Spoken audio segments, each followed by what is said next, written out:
Recording in else is. progress. Is it a one-day, one-weekend project or timeline? What was that? How long will it take to do the excavation and the work before it's stable? Is it like a day or a weekend or multi-week? Yeah, probably a couple of days. Okay. It'll be midweek, but probably a couple of days. And a bunch of that will be working on the east side. And then the trench itself is going to take, half a day at most to get that in and put back. And, obviously we'll be careful just in terms of watching the weather and making sure we've got a little bit of buffer there. Okay. Well, that actually raises a good point. I mean, I don't know if all the letters say it or not, but all work is to be done in the dry, right? And it doesn't sound like you'll be leaving anything open overnight, so that's a good thing, right? To get the trench in one day. Yeah, I mean, it becomes a hazard otherwise. So yeah, it's got to go in one day, and it's pretty simple. Just got to throw some plywood across. I know, I'm kidding. Prefer not You're to. Right. You're right. It's got to be done. Okay, thanks, Peter. Yep. Okay, thanks, Melissa. That was my question, was the project duration. So a couple days, I think that's all good. And I'll open it up to questions or comments from the public.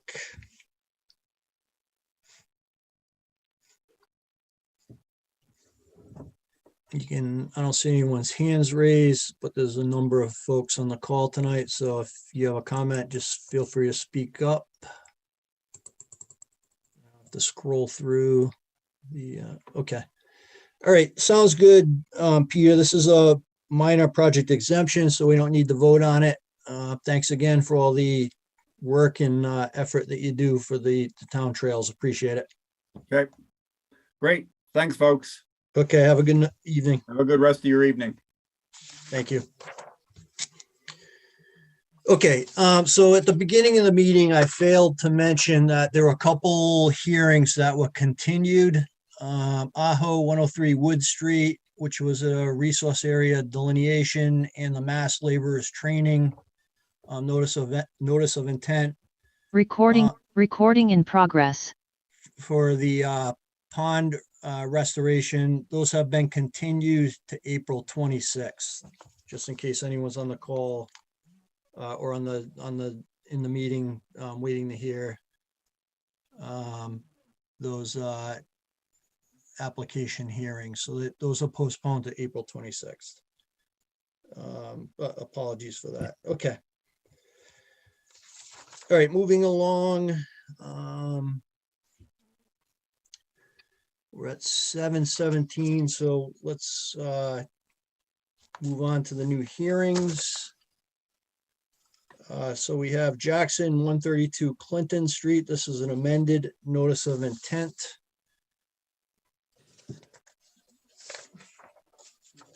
I just need to read this before we get started. Thank you, Kim. The Hopkinton Conservation Commission will hold a public hearing on Tuesday, March 29th, 2022 at 7:00 p.m. virtually online to hear all persons interested in an amended notice of intent filed by Kevin Jackson for the construction of a single-family house with associated site work. The location is 132 Clinton Street, assessors map R20, block 6, lot 0. Okay, do we have a representative for the applicant on the call? Yes. Yep. Susan MacArthur from MacArthur Environmental Consulting. Good evening, Mrs. MacArthur. How are you tonight? Good. Thank you. Also in attendance is Martha and Kevin Jackson, I believe, who are the homeowner and applicants, as well as their builder, Neil Crothers. Okay, great. Welcome, everyone. Thank you. So we've filed this amendment for a slight design change. During the construction of the single family home, the builder encountered ledge, and so he shifted the entire, originally we were outside of the 50-foot no build zone, but he shifted the house a little bit to the, whatever that direction is, to the left. to the east and ended up with some of the corner of the building in the 50-foot no build zone, approximately 123 square feet. And because of that, that's why we're filing. And we'd also propose as mitigation for that, some planting of some native high bush blueberry down in the, I haven't shown it on the plan because this is an as-built, but down in the 50-foot no build zone. And I know you've had your reviewer go out to the site to take a look at this. So I don't know, Joe, if you want to. Yeah, Joe, do you want to give us a summary of your findings, please? Sure. I did a site inspection on March 15th and had a couple of comments. What I noticed is that it appeared that the limit of work might be a little bit closer to the wetland than approved. The erosion control barrier was very close to one of the wetland flags at I think it was wetland flag 10 or 103, wetland flag 103R was, and the control barrier was, the erosion control barrier was only a few feet away from that.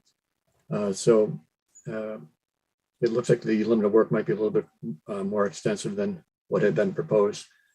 There was some erosion on the slope behind the house, real erosion on the bare soil. No sediment observed getting down to the wetland. The erosion control barrier is functioning, but it is definitely in need of maintenance. A couple of comments regarding, there's a photo there. Yeah. Okay. Under the bylaw for an amendment, there are several requirements that are supposed to be met. The resource area is supposed to be currently flagged. I only saw a couple of flags out there. I think some of the flags are missing. And I think the biggest comment is regarding the potential that the limit of work is more extensive than what was permitted in the original order. Okay, thank you, Joe. So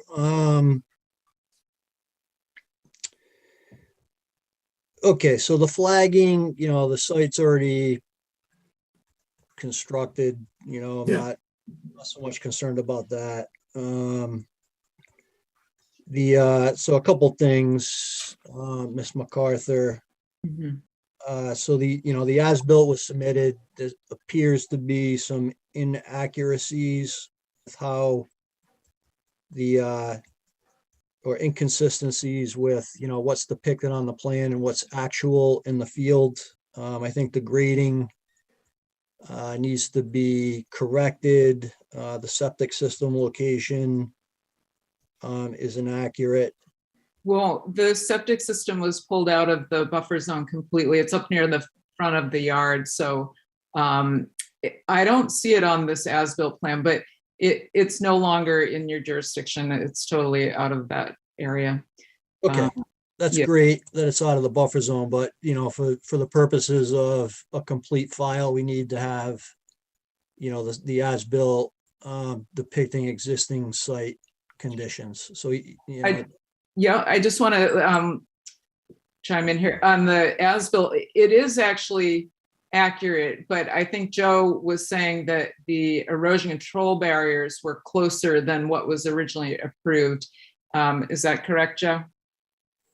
That's correct. It appeared that the erosion control barrier and the limit of work was closer than originally proposed. Yeah, the house is, as shown on this plan, is where it is. It's just that it doesn't show any grading or anything. The grades are what is out there now. So, see, this is the original. Well, okay, so the septic system, though, I'm not seeing that on the plan. I see the right, proposed. Right, that was the original plan, and it shows it as being there. And then they realized they couldn't use the existing septic system because it was it failed and they needed to change it. So, and there's, as I said, there's a ledge out there. So they ended up moving it up toward the front of the house, out of the 100-foot buffer zone. So, Okay. so yeah, the site, you know, over the winter, you know, they haven't stabilized the soil or anything. They're just waiting for the ground to be totally ready to be planted. And then they intend to, see how it's bare right now. They intend to seed, you know, put topsoil down and seed it all. But prior to doing that, obviously some of the erosion controls are fine, but some are not. So that needs to be like right there. Yeah. If we can get that repaired, that would be great until the site's stabilized. But on the as-built, the septic system in its current location isn't depicted, even though it's outside the buffer zone. Right. Okay. Well, we can have that put on there. Okay, that'd be great. And then the final point before I open the questions and comments up from my colleagues is, you know, there was the house was constructed in the no build zone due to, you know, beyond the 50-foot buffer. You know, I understand the rationale for that. You know, you hit ledge and, you know, couldn't be, He was also trying to save the trees. The homeowner is very adamant, like no trees were to be impacted. And so he the builder had to shift things around, you know, and that's where the house ended up where it is now. So. Yeah. Okay. So that all sounds good. You know, I think I just would, you know, as a mitigation measure for moving into the no build, I think you're proposing 4 blueberry bushes to be planted. 5, yes. Or 5, okay. I think, you know, my sense is, and I'll, you know, this is my opinion, I'll open it up to the commission members. I think we need a little bit more mitigation, a little bit more of a robust mitigation. And if there's a rationale for moving the house to preserve trees, you know, that can be, you know, if you can provide a narrative to that effect, that, you know, I think we can consider that as well. But, you know, 5 blueberry bushes, you know, seems to me a little bit light, you know, considering that the buffer zone disturbance, you know, beyond the 50 has occurred. But let me open up to my commission colleagues for their comments and questions.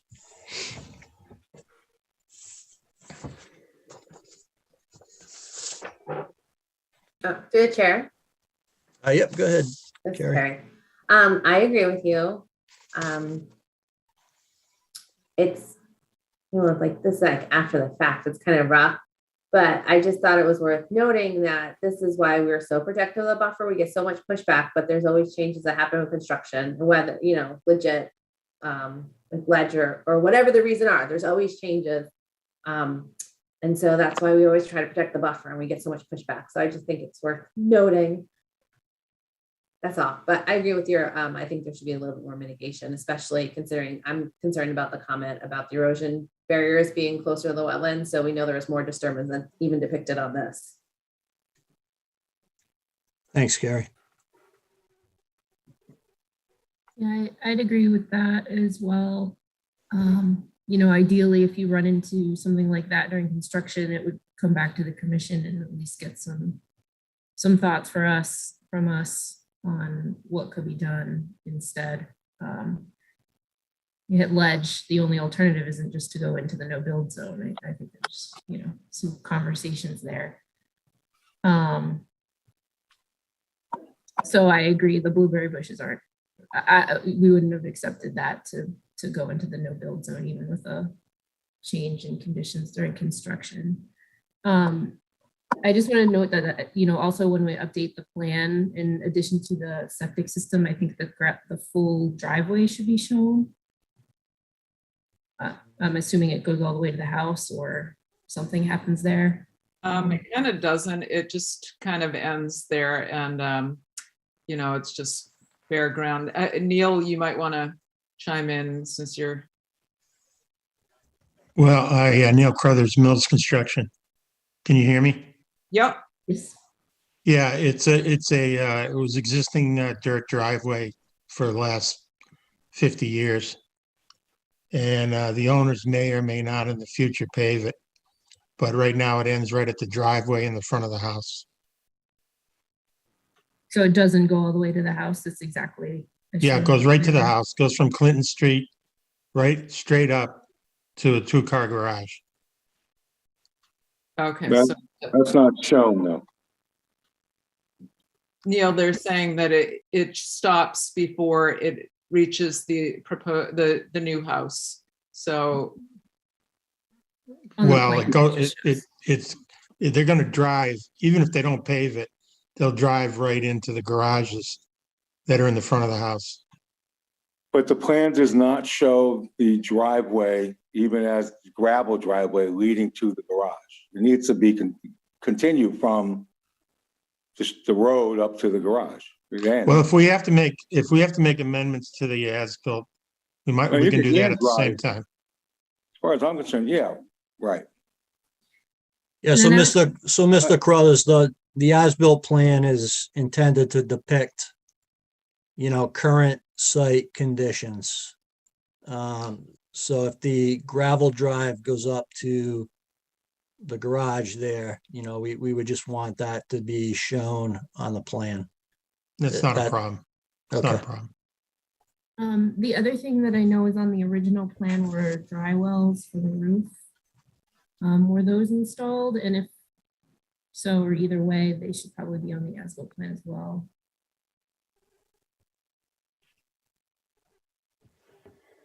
What was that again on the dry wells? Were they're they installed?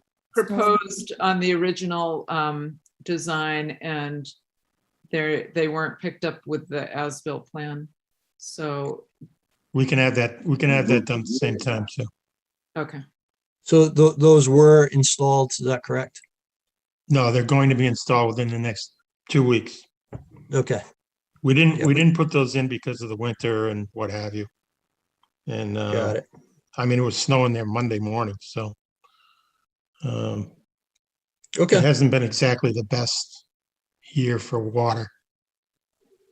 mm-hmm. Through the Yeah. chair. Yes, go ahead, Ted. I just want to note that if the owner does want to pave the driveway, it looks like that it would go inside the 100-foot buffer. And so I assume that would mean coming back to us to ask for permission before paving that driveway. It should.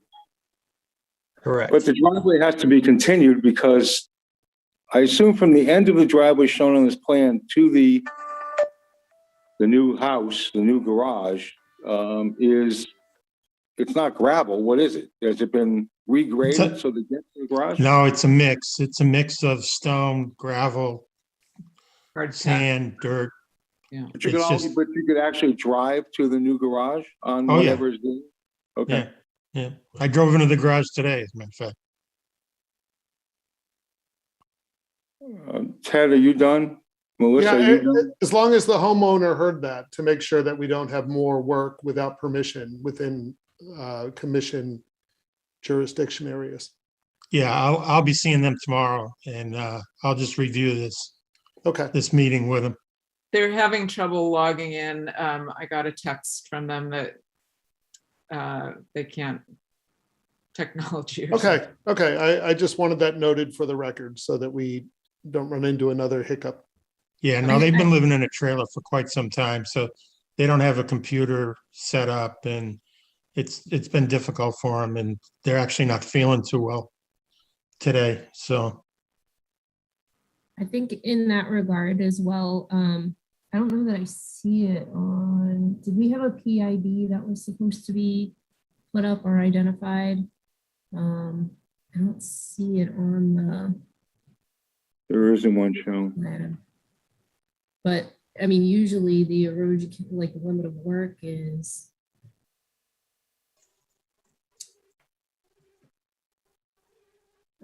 What are you looking for? usually we have a permanent movable barrier, we call it the PIB, that basically is demarcated once the project's done to show the homeowner where they can't encroach any further. Well, they're on Like that- 4 acres here. They have no neighbors, so. Well, the wetland is kind of the neighbor that we're protecting. That's, explain what it is, Melissa.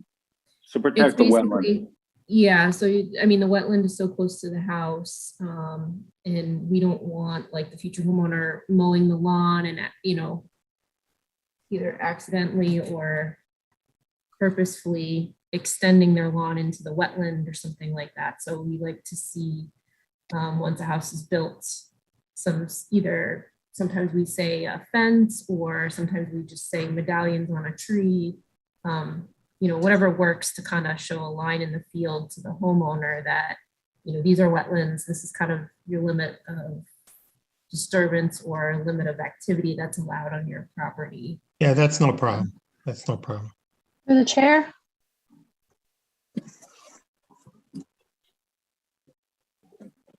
Through the chair, Jeff? It So looks that, like Jeff stepped Tim, go away ahead. for a moment. Okay. that PID can go in now that the house is constructed. It can go in now, right? I mean, that's, Sorry, Kim, go ahead. I had That's to okay. step away for a second. I was going to say, just for the benefit of the commission, I don't see the PIB condition in the order that was issued, you know, in its usual location. But the applicant has filed for, you know, an amendment to their order. So it is something that if it's the commission's purview, they can add at this point with the amended order. Yeah, okay. I think that makes sense. I mean, I don't know that he mows down there anyway, but where would that go, at the 50-foot build, or where are you talking? Or right on the wetland line? No. Where does it go? Probably the erosion control barrier line, like the limit of the construction line. would Typically, Yeah. that line. Oh, okay. Yeah, okay. Yeah. So, yeah, we gotta, so we gotta move on because we have a couple other lengthy hearings tonight. We'll Could have I to ask continue. Something? Yeah, go ahead, Jim. Sorry. I just want to say that, yes, this should have come in for a project change request. So to our studio audience and to our owners reps here on this call in this matter, that's the kind of thing that should come in. You can't just move the house quite a ways into the building zone. So people try to realize that. Right. Yeah, We okay. probably would not have approved this way had it come in with the house at that location. And it really surprises me that anybody, oh boy, with much geology knowledge couldn't have been able to tell that there was going to be bedrock encountered. There's many ways to tell that there's bedrock you're going to run into, but anyway, that's it for me. Okay, thanks, Jim. Was there another comment before we move on here? I just had a quick question. Yep. What would the commission prefer for mitigation then? I'm just curious, because we can propose other plantings. I just didn't know what, you know, what you would be looking for. Yeah, I mean, we're not really, you know, that's kind of your purview, Sue. So if you can come up with something that you think is reasonable and present it, that would be helpful. Okay. Are there any other plans we can direct her to with planting plans? I mean, I just didn't know like the extent. Would you like trees? Are shrubs okay? Like, I have no idea. It might be helpful to know what's in the buffer and how healthy that buffer is, whether, you know, there's any restoration that's needed or invasives or, you know, stuff like that. I don't know. Yeah, I think it was pretty healthy, and I mean, I don't know if Joe, if you went down there, but it's not really disturbed right around the wetland area. It's pretty healthy. And I think there are blueberry bushes out there, but so I was trying to kind of mimic what's out there now, but I can Yeah, check. so Sue, I would take a look at the square footage of the incursion. Yeah, 123 square feet. Mhm. Yeah, and then maybe take, that and, and I'm throwing this out there as as a thought for you. Take that 123 square feet and, maybe do some additional plantings, 123 square foot of additional plantings, somewhere else along the buffer zone, maybe that can be enhanced. Okay, So, take a look at that, it's up to you and your client. We're not really in a position to recommend understood. what is done. We kind of, we're the reviewing authority. Yeah. So, I would just throw that out there for you. And then, Jeff? Yep.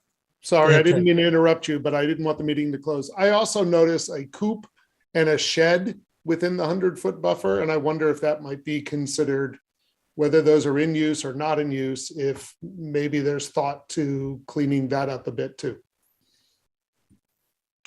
Well, the coop you're talking about is, they have chickens. They've always had chickens. And there's probably a dozen of them down there, barring any other animals getting into that coop. And we didn't touch anything down in that area at all. Nor is it within the soil erosion control or anything like that. So it's quite a distance from the house downhill. And to tell you the truth, I've only been down there once, say a year ago. The owner takes care of that. And that's about it. I mean, what else can I say about it? And How about the shed, Mr. Crothers? What is that used for? the shed in the upper left on Clinton, it's actually almost on Clinton Street. Oh, no. I've never been up. Actually, the one in the back there, near the coop. That one there near the existing well. That's nothing. It's just an old shed that doesn't serve any purpose that I know of. So can that be removed? I would have to ask the owner about that. Okay. I never got into The discussion. coop is fine, I mean, it's birds, they're down in the 50 to 100-foot buffer zone. Fertilizing it, eating the bugs and that type of thing, that's fine. Right. In my mind, at least. Well, he had a lot of them, and then either the wolves or something else got into it, and that was the end of about half of them. So, Yep. Okay, so if we can, I want to move along here because we have other hearings tonight. So Okay. the shed, if you can talk to the owner, see if that can be removed. I think Sue, you kind of know, what we're looking for, right? Yes, I In do. terms of mitigation, the as-built plan, that type of thing. Okay. Yep. So we'll continue this out to the next hearing. Are there any comments or questions from the public on this one before we move on?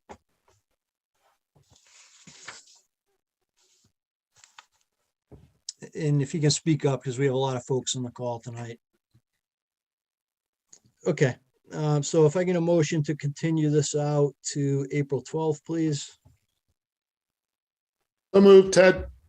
and a second. I'll second, Melissa. All right, we'll do the roll call vote. Melissa, Aye. Carrie, Aye. Ted, Aye. Ed. Ed just texted me, he dropped off, so he might not be back on. So Jim Aye. and Jeff is an aye. Okay, thank you, Thank Mr. you. Crothers. Thank you, Sue, and we'll see you Yep. on the 12th. Okay, thanks. All right. thanks very much.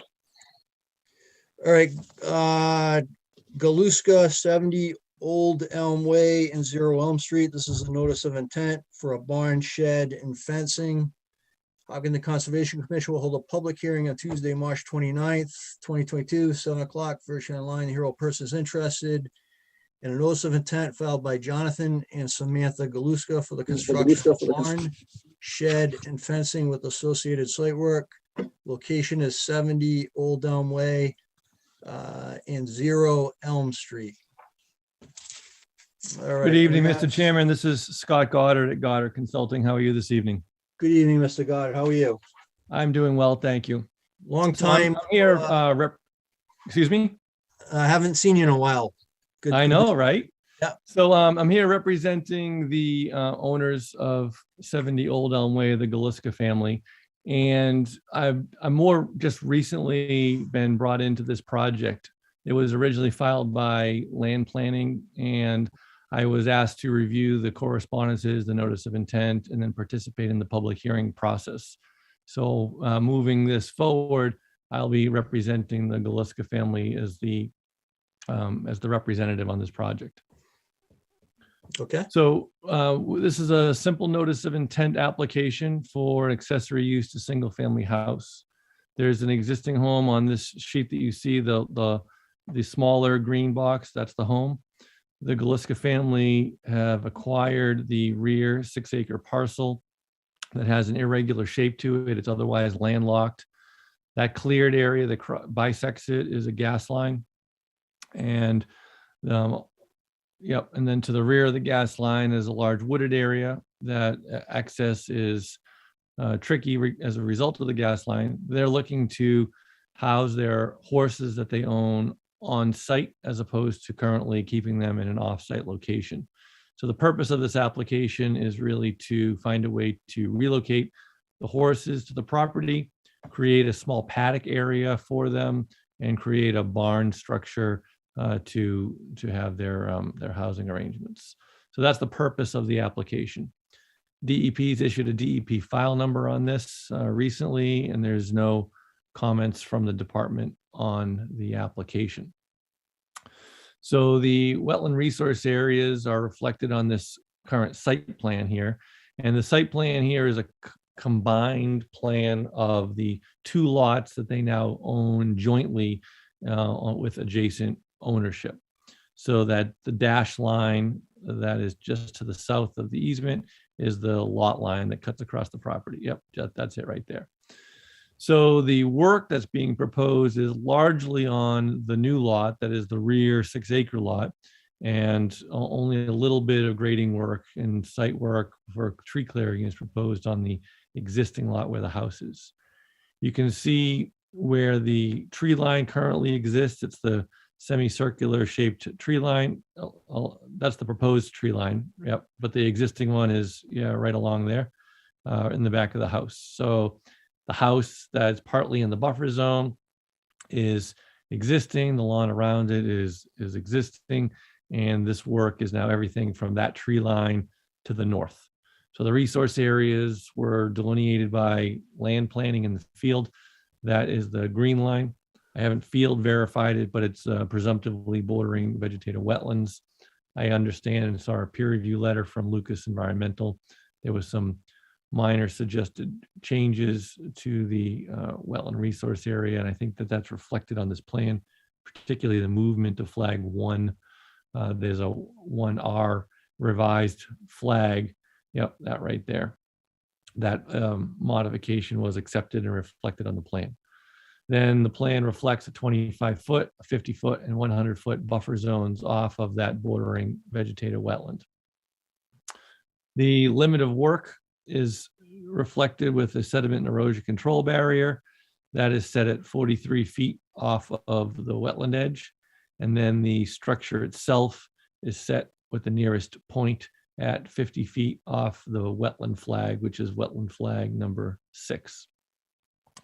There's a narrow area available for this barn without crossing over the gas easement. And from my understanding, talking with the Galuska family, is that there's challenges associated with the Tennessee Gas Company crossing over that with utilities. That coupled with the desire to have the horses in closer proximity to the house drove the location, the citation of this barn. There's also a small shed proposed, but that's just outside of the buffer zone right there. Yep.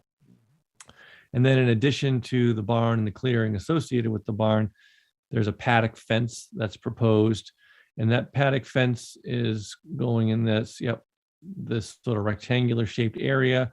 And the purpose of picking that location for the fencing is that the Tennessee Gas Pipeline Company already maintains their easement by keeping that cleared, which you saw from the aerial photograph. So that's already an area that's regularly mowed and brush hogged from vegetation. So the fencing would simply just square off an area that's currently being managed. We can call it some kind of a meadow or soon to be paddock, desired to be paddock. A portion of that will fall within the 100-foot buffer zone. They've received permission from the Tennessee Gas Pipeline Company to put those posts within the easement, and they just have to allow for a gate access for when the gas company does their maintenance to be able to pass through and maintain their easement.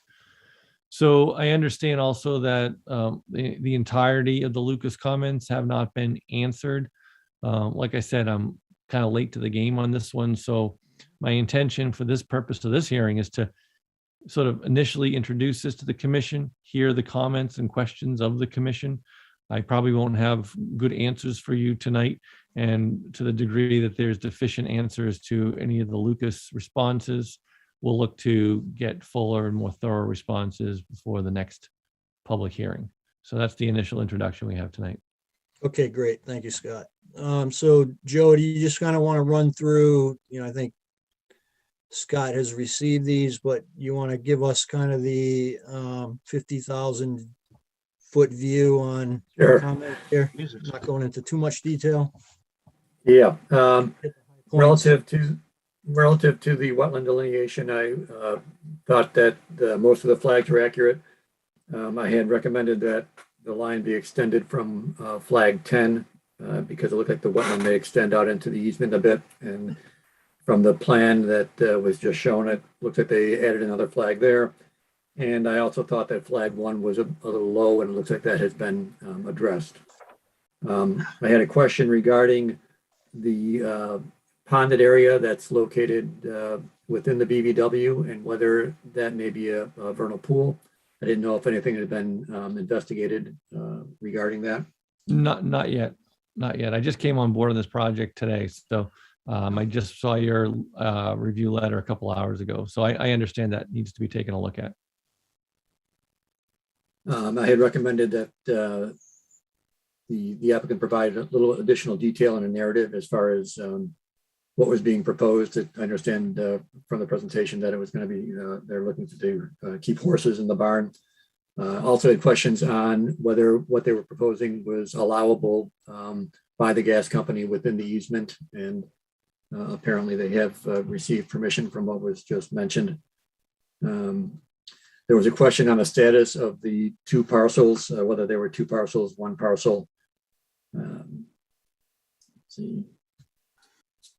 Some questions on the site plan, just some information was missing. No scale, information on what type of fence is proposed. And as far as the erosion control barrier, find it to be suitable as long as it's properly installed and maintained. That's about it. Okay, thanks, Joe. So Scott, you got those comments. Yes, sir. You can take a look at them. The one kind of high level kind of comment that I had looking at this is, there's a lot of room on the property there. Why does the structure and driveway need to be in the, in the buffer zone? So that's a question. Can that be moved out? And you can talk to your client about that. So that's the one comment I had looking at it, and I'll open it up to my commission colleagues for additional comments and questions.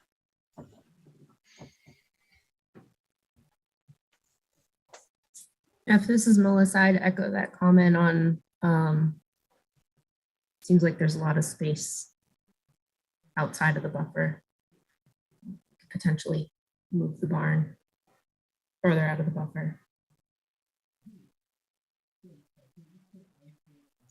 All right, thanks, Melissa. Any other comments, questions from Jeff, commission? yes, Jeff, this is Go Ted. Go ahead, Ted. Are you indicating that there's a driveway to the barn that I'm not seeing, or maybe I missed when it was highlighted? When you said the driveway, the buffer. Oh, I think there. the- Yeah. Oh, I see. Okay.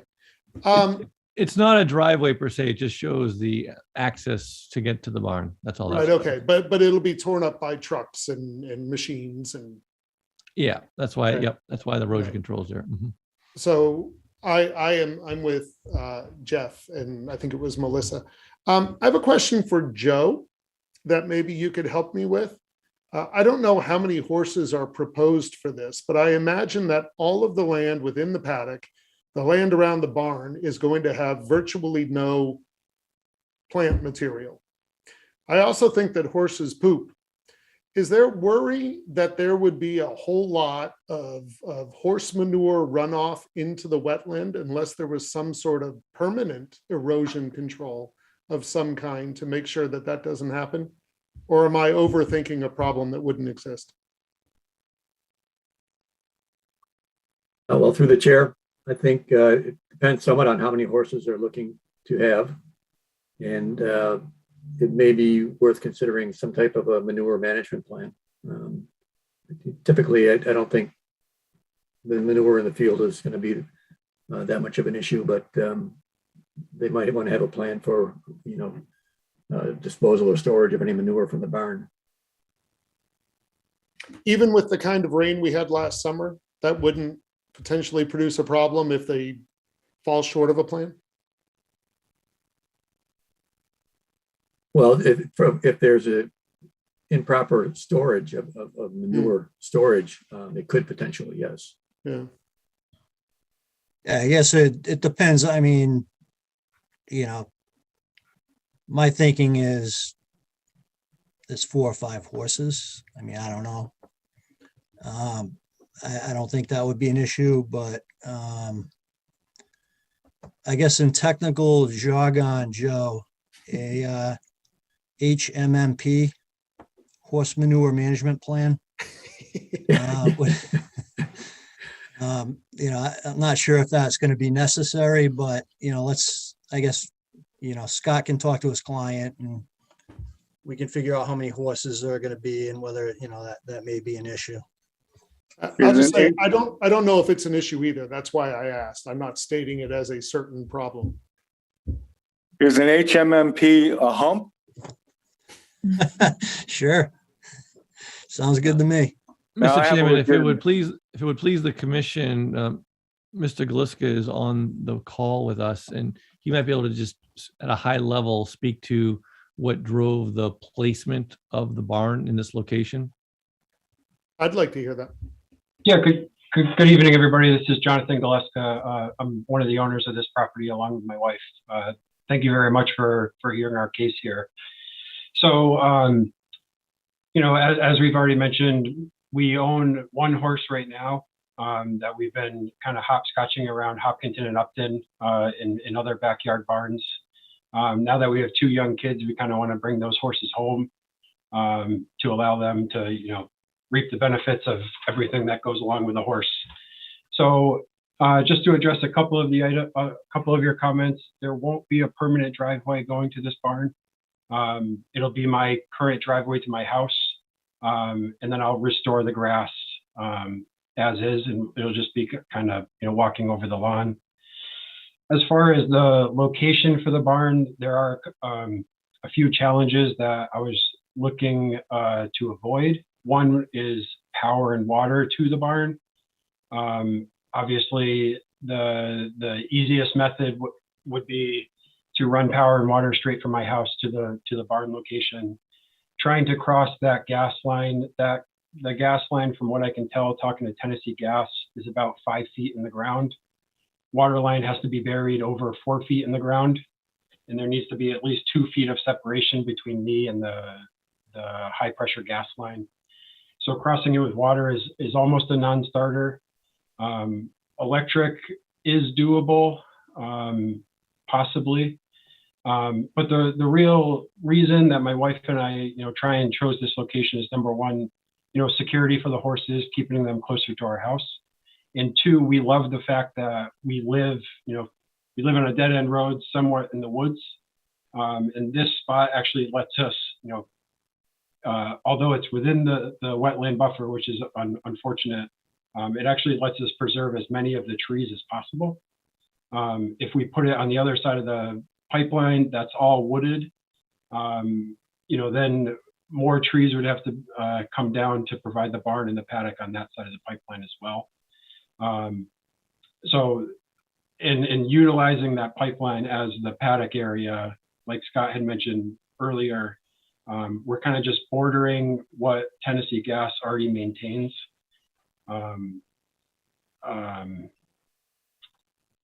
So really trying to just preserve it as much of what's there now as possible. That's kind of why we bought the piece of land. It took me 2 years to negotiate this piece of land.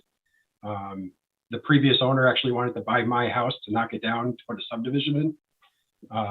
So I've stopped that from happening. I just want to put a barn up and stare at the trees all day long. And then as far as the number of horses, we have one horse. We'll probably get one more. So somewhere between 2 and 3 horses. Manure management, totally understood. My plan was to bring it upland from the wetlands, off into the woods, in a well-maintained pile, turn it into compost, and then go from there. Yeah, I don't think 2 or 3 horses, Mr. Galuski, is really going to be a problem in my mind. But okay, that's helpful. Thank you for the context. And thank you so much. You're welcome. And so Scott, you're good. I think you know what kind of our comments are at this point. Understood. Jeff, may I just ask one more question, especially since we have the owner there? Sure. I understand and I appreciate keeping the barn on this side of the easement and avoiding chopping down more trees. But it looks like it could, right now, the barn is kissing the 50-foot no build zone. And we just had a hearing where we run into trouble when we allow things to come that close. Sure. It looks like the whole barn shed structure can be moved. I assume that's west or southwest. Maybe not outside of the 100, but certainly 20, 30 feet. Yeah, if you move that to the lower left, yeah, like put a shed where the hand was there. Yeah, and understood. a little further from the 50, because we run into problems when we allow things to get that close to the wetlands.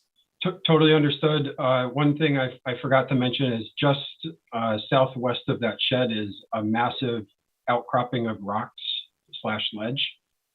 So it's hard to move that kind of more towards the back of my house. I could probably narrow that 20 feet between the shed and the barn, maybe pull that back to 12 or 15 feet.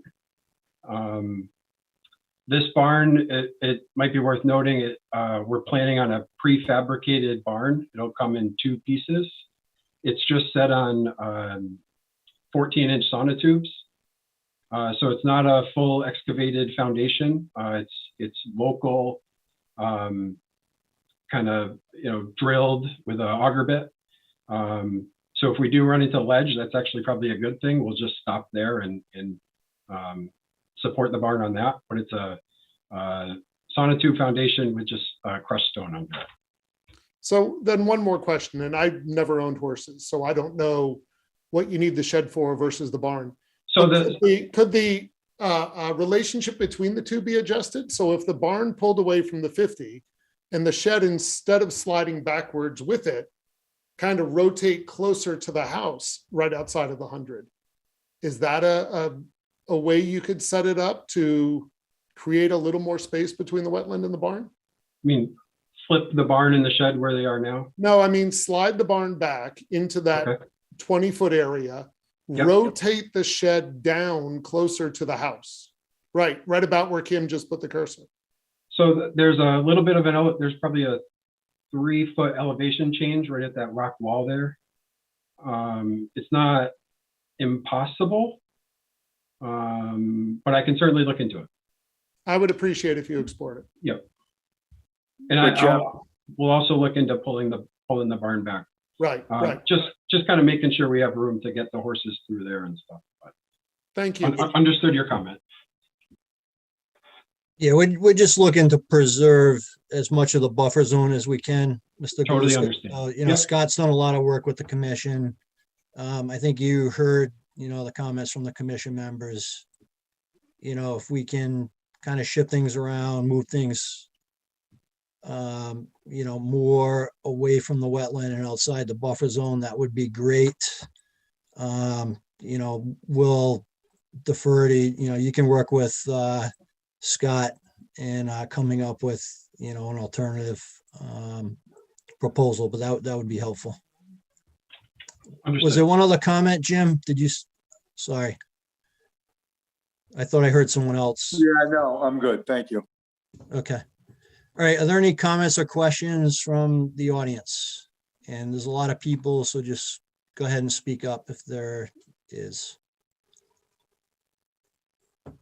Okay, so we'll continue this out to the 12th. Scott, does that sound? That sounds good. Thank you very much.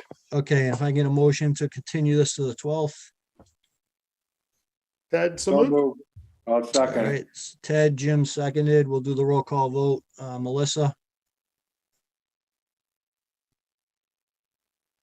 Carrie? Aye. Ted? Aye. Ed? Aye. Jim? All right. And I'm an aye. All right, great.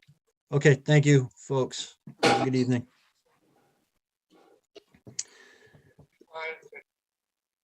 Okay, so the next hearing is the Town of Hopkinton DPW Lake Maspinock.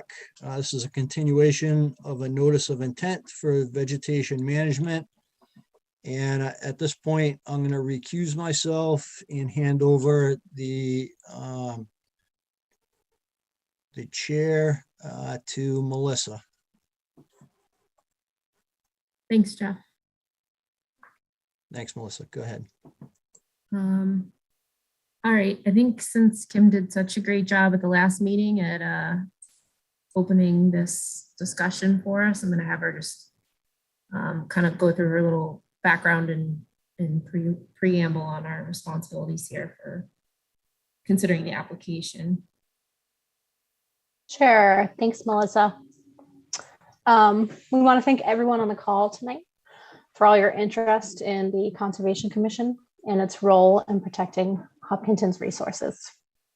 For everybody's information, the HCC administers the Wetlands Protection Act on behalf of the state and the Hopkinton Wetlands Protection Bylaw on behalf of the town. The interests of the state act are as follows: protection of public and private water supply, protection of groundwater supply, flood control, storm damage prevention, prevention of pollution, protection of land containing shellfish, protection of fisheries, and protection of wildlife habitat. The Hopkinton Wetlands Protection Bylaw adds erosion and sedimentation control, wildlife, and recreation. We would like you to note that neither the State Wetlands Protection Act nor the bylaw include the protection of human health as an interest. Therefore, human health is beyond the scope of the Commission's jurisdiction in consideration of this application request. The Commission is not empowered by the state or the town of Hopkinton to make determinations related to human toxicity of any chemical or contaminant. Tonight's hearing will progress as follows. The applicant will present the project before the Commission. The chair will open discussion for the Commission members only. When the Commission has finished their discussion, the chair may open public comment as time allows. Public comment will be limited to 3 minutes each to ensure as many voices are heard as possible. Please keep the subject of the comments and questions to topics within the jurisdiction of the Conservation Commission. As the Commission's time is limited, the Commission may elect to continue this hearing to the next scheduled meeting to allow for adequate time for discussion and consideration of the application. Should the commission elect to continue the hearing, additional comments from the public may be entertained at the next Just scheduled starting. meeting. Thank you, Kim. You're welcome. Okay, so I think we got a really good presentation at the last meeting as far as the background, the notice of intent, what's in front of us. I guess a brief summary is that for this application, we're being asked to consider a toolbox of options for management of the weeds in Lake Maspinock. That would then be further reviewed prior to any particular application or method being used. So I think with that, Mr. Westerling, Mr. Mitchell, I don't know if you want to provide a little overview on some of the documents that have been submitted since our last hearing and additional information that you've provided. Through the chair, good evening to you, other members of the commission and the public who are attending this evening. We appreciate your interest and your input on this. I'm joined this evening again by David Mitchell, who is our certified limnologist. And I will, at this point, turn it over to Mr. Mitchell to discuss the documents that have been submitted since the initial notice of intent was filed, please. Good evening. Am I on? Could you hear me? Yes. Yes. Good. Well, thank you. Thank you, Chair Ricos, and the rest of the commission, as well as Agent Chair Mickley. I appreciate the chance to address you. What has been, since our last meeting on the 15th, there was two major items I provided to the commission. One was addendum number 2, which is shown here, which is called Proposed Lake Management Implementations, and a discussion in terms of giving some suggestions to the commission in terms of how the best way forward to think of this in terms of, as Chair Rekos mentioned, the kind of a two-phase step is that we can talk in general about the 5 options that we were looking at in terms of potential lake wet management options for weeds, benthic barriers, mechanical harvesting, hand pulling, aquatic herbicides, and water level drawdown in a general sense. But in terms of going to the next stage, I thought it was useful if I could provide for the use of the commission, and again, it's simply suggestions, what would be an appropriate checklist or the beginning of a checklist and beginning of suggested conditions for each of those 5 different options. So that was offered in terms of addendum number 2. I don't know if people have had a chance to review it. We can talk about it if you wish to do so as well. This third addendum I provided, and that is relatively recent because we got the Lucas environmental comments, I think only last Thursday, is addendum number 3, which is our responses to the actual the comments that were generated by Lucas Environmental's third-party review. So to each of the comments, we have a response and we have ways of resolving it in most cases. And I think if a chance to go over this directly with the Lucas folks, I'm happy to do that. But those are the 2 items of new information we bring to the table. I should say that in terms of, along with the addendum number 3, we also revised the Appendix 3 and Appendix 3A to do with this. We agreed with Lucas Environmental in terms of some of the points they raised, and we thought it was appropriate to change and revise or amend those 2 forms to indicate how we would do so. Through the chair. Yes. Just for the benefit of the commission, I do want to reiterate that Lucas Environmental has not had the chance to review the addendum 3 submittal. Okay. Just FYI. Yeah. And the Lucas letter didn't review the addendum 2 either, correct? That is correct. Right. Okay. We had actually, and this came with discussion I had with the agent in terms of those are suggestions, and I don't necessarily think they need to be reviewed. They can be, but in terms of the sense that they're not kind of an official portion of the notice of intent, they're just suggestions. We didn't necessarily think there may be need to do so, but that's up to the commission to decide finally. Okay. I think I'd be curious to hear from Joe in regards to the comments that he had, those that were or weren't addressed or responded to in the addendum 3. Either way, Joe, can you just give a little briefing overview of your comments and how they might or might not Yeah, be through the chair, I addressed? can briefly go over some of my comments. I cannot comment on either the addendum 2 or the addendum 3, as we have not actually had a chance to review either of those at this time. The original review pointed out a couple of things. One of the major questions was that I had was, how did the applicant foresee conditioning of this request, the project? Whether it was going to be conditioned all at once at this time, if approved, or if there were going to be additional conditions at the time that project or treatment specific information was to be provided at a later date prior to those activities. So I just was looking for maybe some clarification on that.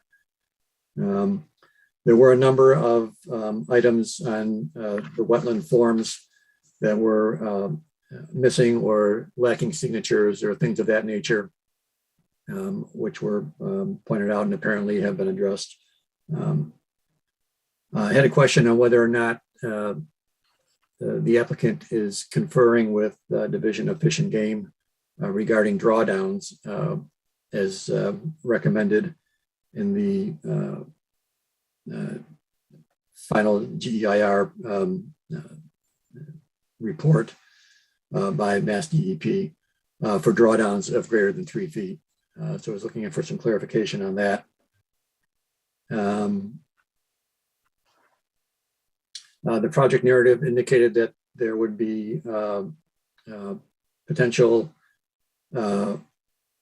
water use restrictions after the use of herbicides, and was looking for some clarification on what those might be. Also looking for some information on how desirable fish habitat would be protected during various activities.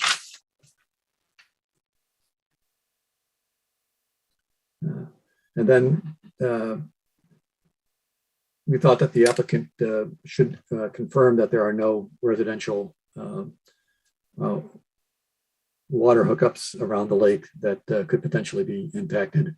And also, with regard to the resource areas that are being impacted, as was noted at one of the previous meetings that we had on a different project, the lower boundary of the bank is actually the low water level. So it's potentially there could be some activity being performed on the bank, and that should be clarified, and whether or not the commission needs some sort of a rough delineation of what are the potential bank impacts compared to the impacts to land underwater. I think that's a quick overview of the primary comments that we had initially. And like I said, I haven't had a chance to review the responses or the second addendum material either. Okay. Thanks, Joe. One of the first ones that you hit on that I'd be curious to hear a response on is how the applicant anticipates seeing the conditions, how this notice of intent will work. In my mind, it sounds like we would condition this if it were to be approved in any way, we would have a pretty lengthy set of conditions. And I think that addendum number 2 is very helpful. Mr. Mitchell, thank you for some suggestions for conditions to consider. In my mind, we would be looking to try and get all those conditions in this approval and be voting on those, including those conditions. And then in the future,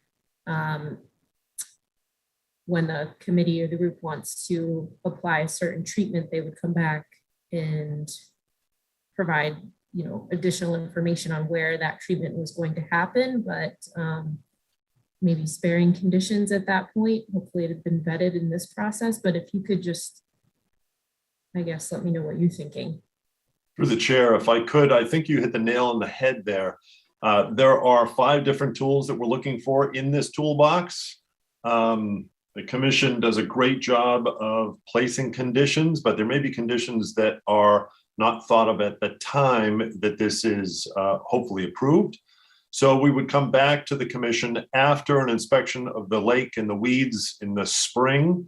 We would come back with our proposed tool that we'd be looking to use that season, have a discussion with the commission, and be open to any additional conditions that were thought of either from this approval or as we are moving forward, depending upon either which tool we're using, where we're applying it, or any other factors. Okay. I think along those lines, to be on the same page, we might want to think about what that timeline is for asking for approval for a measure and the time required to vet that before it needs to be implemented. I know there's some timelines on some of these things. For example, herbicide treatment, you want to do in a certain window of time, correct? And I wouldn't want the commission to kind of be asked to approve something with only a couple weeks or one meeting. So I think we'd have to think about that in condition of this first notice of intent is the timeline for which the commission's given to review the future application for a specific measure. I don't know if anyone else on the board has any thoughts on this particular issue, because I think it's an important one and just how it's set up. We haven't had an application like this before, so if anyone on the Conservation Commission has any thoughts in that regard, I'd take them now. Melissa, this is Ted. I don't have anything specific other than to say I agree with you. And I think this 2-part process is a little bit confusing to me. And I would love a little bit more specificity and conditions for part 1, just as you're suggesting.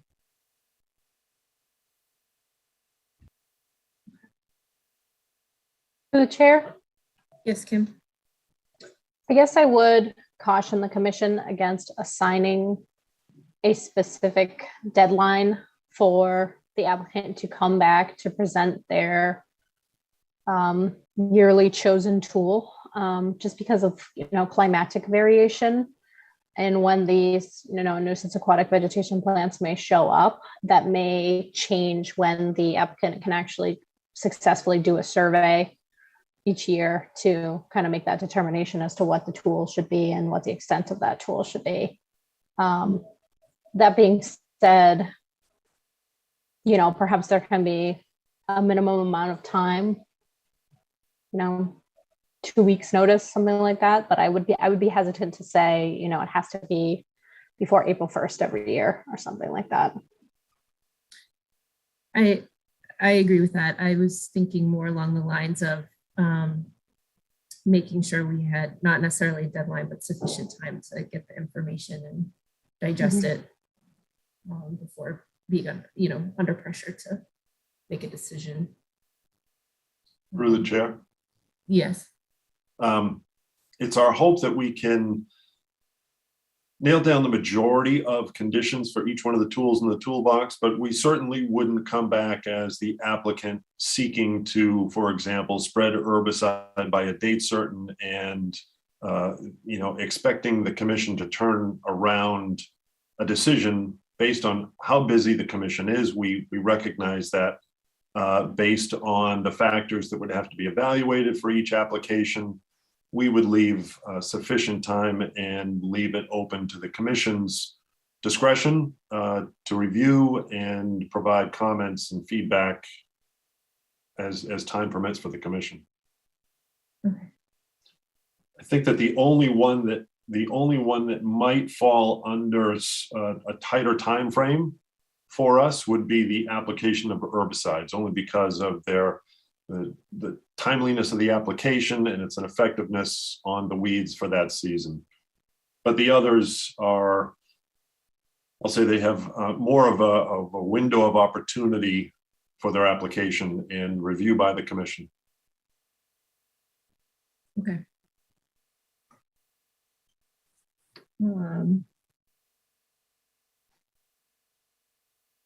Melissa, I think Mr. Mitchell's hand was up a moment ago. Oh, I see it. Go ahead. Yes, I just want to kind of go over a little bit of these things. The intent, and again, the materials in Appendix Addendum 2, again, I recognize the commission's difficulty with grappling with this, but want to assure it's not the intention that this is the entire list, take it now or forever, not hold it. It's the idea is that you've got what might be some good suggestions, I think, in terms of things that you might want to need and that you might want to have us come to you with beforehand to kind of go through this quickly. These are based on things I picked up either from review policy documents or frankly from other third-party reviews I've done for conservation commissions in terms of some of, you can see some more of the practical things like about hydraulic fluids and oils, and these are based on things that have happened. So the point being, again, this should give you, I think, a little bit more feeling that you've got a handle on what's going to be before you in case of it. If it's something like the effect of benthic barriers, again, fairly simple steps, pretty quickly done. If it comes down to something like drawdown, we'll probably be looking at that as kind of more involved process, again, involving the Fish and Wildlife Division of Fish, Wildlife and Wildlife. Again, some of these things will draw back on some materials that have been done during 2009, which was basically when this process was done. And there's a lot more engineering involved that John will speak to, but the point being some of these things will be a little more involved than others. But the idea being that you kind of tonight, you'd like to try to approve that toolbox with the understanding is that under these conditions, whether you look them over and suggest further ones, these will provide guidance in a sense on both sides of what we need to provide or the people, the applicant needs to provide and what you're looking for to make your evaluation. So I don't know if that adds too much, but that's kind of my viewpoint. No, that makes sense. And it is a nice extensive list. I think I need a little time to digest it. Maybe the other members of the board do as well, and kind of add to, cross out, and fine tune it. Another question that I had was in regards to, the first year, whatever methods are used. Well, I guess right now we will have a baseline. Would it be based on your June 2021 report as far as the baseline for the current lake conditions? And then, when a couple of these measures are implemented the following year, obviously there's a condition to report on that. And you would base future applications and methods on the previous year's successes or not. Would the June 2021 be kind of your baseline? Well, I would say the baseline is the 7 years we've been monitoring the populations of the lake at 12 different locations. So we do look particularly at the fall of the year before, and we try to also see what we see in the springtime. We have a baseline of kind of expectations. That baseline is good for example, it leads us to expect what areas are likely to be dominated by what plants, just based on the beds that are there before, what kind of growth if we saw in usually heavy growth, particularly here and such. It provides us with some measure. As I've given to many times the advisory group, you can't completely predict what's going to happen in any year, no matter how long a database you have differences in terms of the climate and the growth period and ice in, ice out and all those sorts of things. But by looking in the springtime, you get some feeling if you're seeing a lot of growth early, then you're probably going to be predicting, based on that, areas will be of concern earlier on rather than later. So we, it's a long answer to, but we have a pretty good database, not just based on 1 year, but kind of in the range of experiences we've had so far. But we'll focus on probably last year and what we see this year as a basis. And the second thing is, again, in terms of activities that John mentioned, that may be well coming before you with the drawdown, but that will be done, something that can be done. The timeline is less important than that because that would be a wintertime activity. Should give you a long time to review that. Yeah, I know. It was a June 2021. Was that the report though that all here for that everything you've done to date is basically in one report? Yeah, it's a good review. Yeah, that basically brought everything up to date in terms of vegetation observations. Actually, we have quite a bit on the water level drawdown in there. So, as well as water quality summary. So it's actually a great space to start in terms of the state of the lake. Okay. I'm wondering if we could get like kind of an executive summary of that for kind of like our baseline understanding of where the lake is, and kind of what we talked about in the last meeting is the no action, kind of where it's headed at this point. Just because in my mind, in order to make a decision according to the act, we need to base that on how the lake is going to be improve the ecology of the lake, the resource area. And I think it would be helpful. I think the information is probably there based on your previous studies.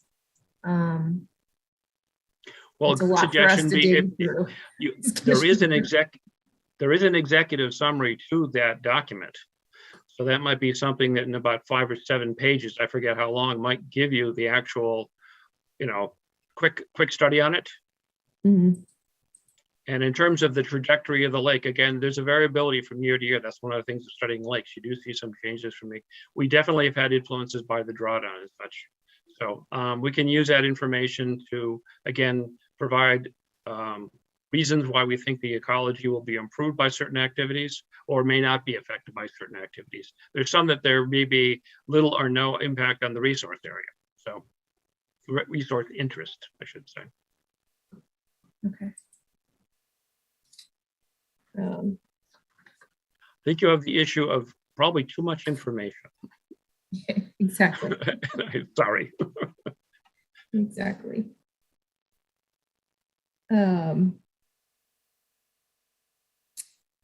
All right, so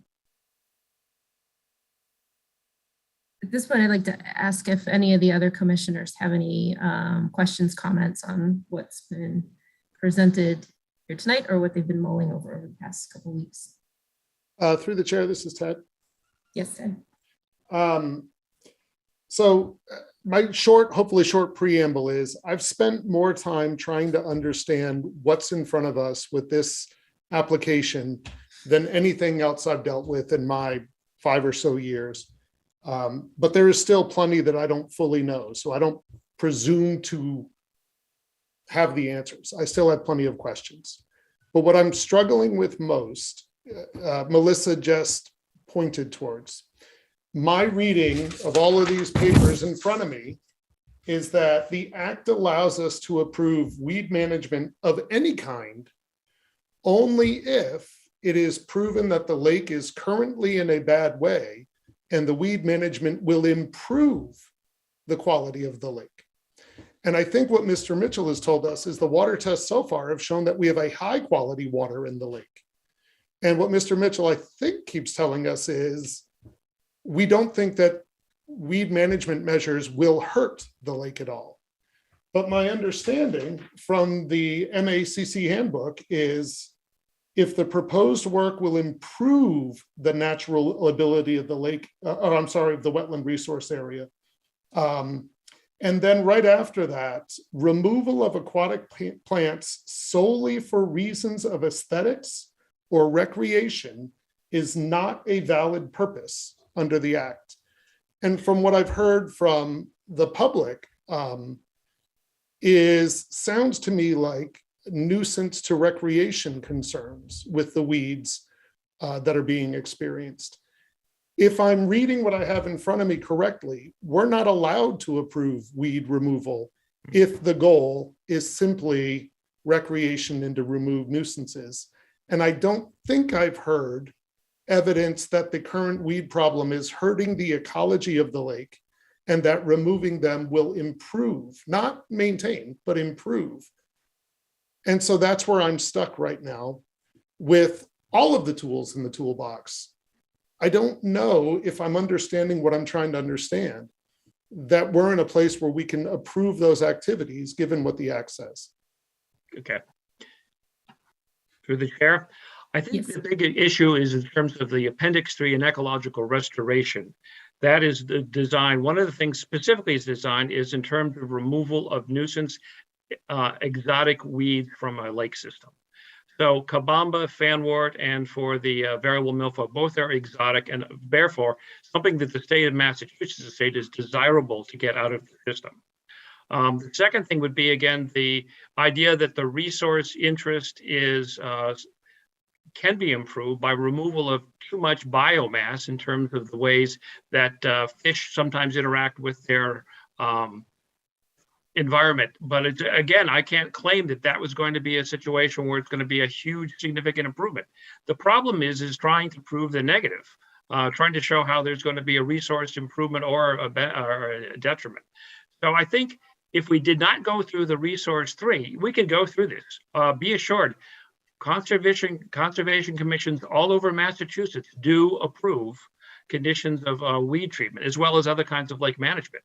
If they had no possibility to work on these things, because anything would lead to possibly, unless you were completely removing, some sort of invasive species, and that was all you were doing, and no lake management work will be done in Massachusetts. And clearly there is some amount of understanding, I guess, in terms of that the effect of weeds could have negative effects on recreation, but they also have effects on the overall ecology of the lake. Do you want to wait? The extreme is when you get to a Whitehall Lake situation where, again, they're overwhelming them. So I can't completely give you comfort in terms of saying that this can only be done in the sense that a resource interest is improved. This is land underwater. I think it is a matter of, in terms of, you were trying to condition something with a wetland and you had to show someone, well, you can't do this unless you somehow improve the wetland. That'd be a hard thing for them to both do and for you to actually evaluate. So I recognize there's a kind of a difficulty in most commissions in dealing with lake management. It's an awkward fit to the water, the WPA. I understand your issues about that in terms of a strict reading of it. But again, if there's ways we can provide you with some comfort in terms of the lack of a negative benefit, and also some improvement in the tangible removal of weeds that are exotic and therefore not, considered persona non grata in Massachusetts, we'll be happy to do that.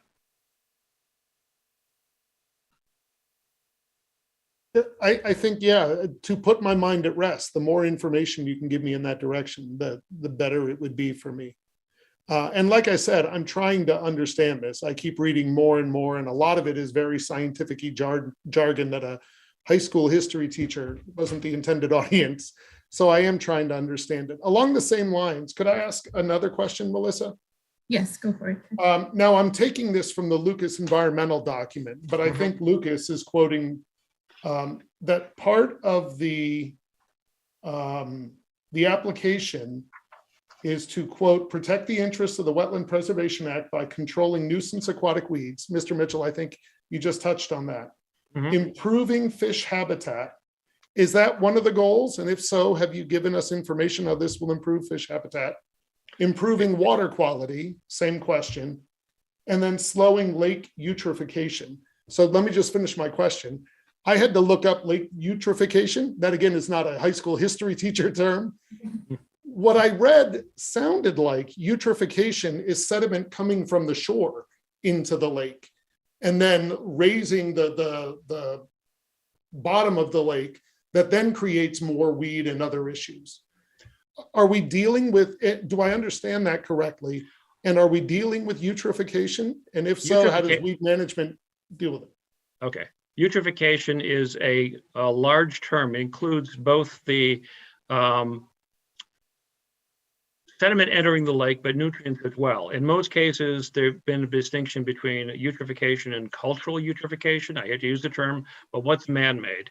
So you're both trying to avoid both the sediments as well as avoiding the nutrients that sponsor both aquatic plants and algae. Again, so eutrophic lake is an over-fertilized lake. So any kind of lake management, you're asking it to do 4 things. And I'm not sure all lake management can address water quality. If your water quality is not an issue, then you really don't need to do something to improve water quality. With regard to fish habitat is a function generally of cover, food, and water quality. We're not going to change the amount of food or water quality by doing this particular type of option. So again, I think you're reading very broadly into this, or maybe more specific in terms of the ecological restoration effort. One of the things that will happen will probably be recreational improvement. I'm not denying that. It's part of the issue. It's not the only issue. It's kind of comes with it.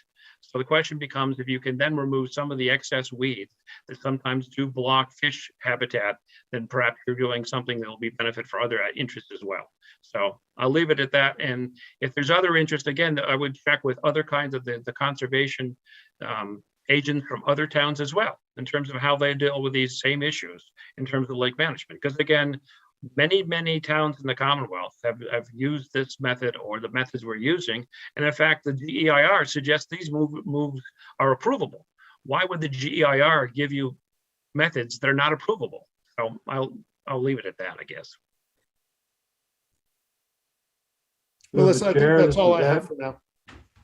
Okay, I think just kind of jumping off of that, I just was pulling up the June 2021 and the executive summary in that document that we were just talking about. And I think maybe what we need to beef up is if we could take the section that talks about current water quality and aquatic vegetation conditions in the lake, which is pretty small section in there in the executive summary, and maybe put some more detail in there to better understand kind of, I think, what Ted's getting at.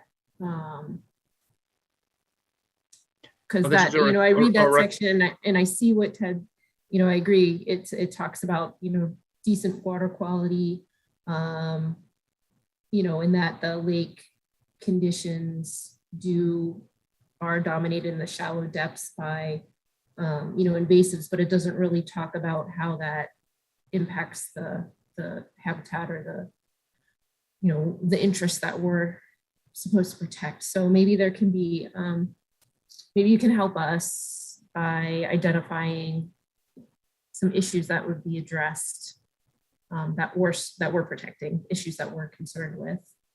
So is this a request for us to take the information there and amplify that and send that information to the commission?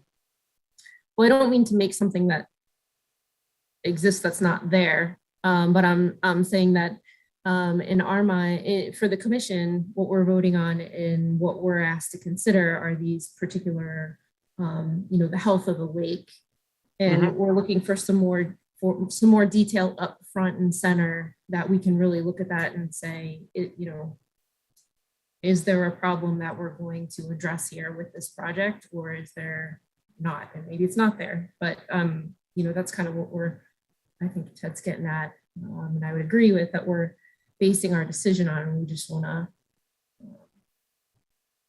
you know, make the right decision based on what our responsibilities are. We can, I mean, this would definitely be a split vote. This would be a vote split between the act and the bylaw. And the bylaw specifically asks us to look at recreational concerns and to protect those interests. So you could vote in two different directions on those two votes. You could vote one way based on our bylaw because we're protecting the recreational interest, but you might have a different vote under the act because that's not something we're supposed to consider when we make that vote. Melissa, that's perfect. That's exactly my worry. And what weed management needs is 2 yes votes, but I'm feeling like I'm worried about the act and whether we're doing the right thing there. I think that you hit that on the head right at the end, Melissa. Thank you. Okay. To the chair, this is Ed. Yes, Ed. So a few weeks ago, MACC conference, one of the presentations was about lake weed management. I did not attend that, but I got copies of the presentation by the grace and kindness of the Conservation Commission member who shared it. And I would like to read a piece from that, which is taken out of the Department of Environmental Protection, It's called Guidance for Aquatic Plant Management in Lakes and Ponds. Best management practices to address pollutant loads contributed by the watershed should be commensurate with the size of the project and should include working with local officials and others in the community to develop watershed management plans, educating area citizens, constructing, maintaining, and monitoring structural BMPs, upgrading septic systems and other wastewater treatment facilities, employing erosion control measures, and/or implementing local lake protection bylaws. I think that we are severely lacking, and I realize that that paragraph in many ways is directed at a project in construction, but it generally applies to the residents all around the lakes in town. We don't do a good job. In fact, we have another item on our agenda that is here because the buyers, excuse me,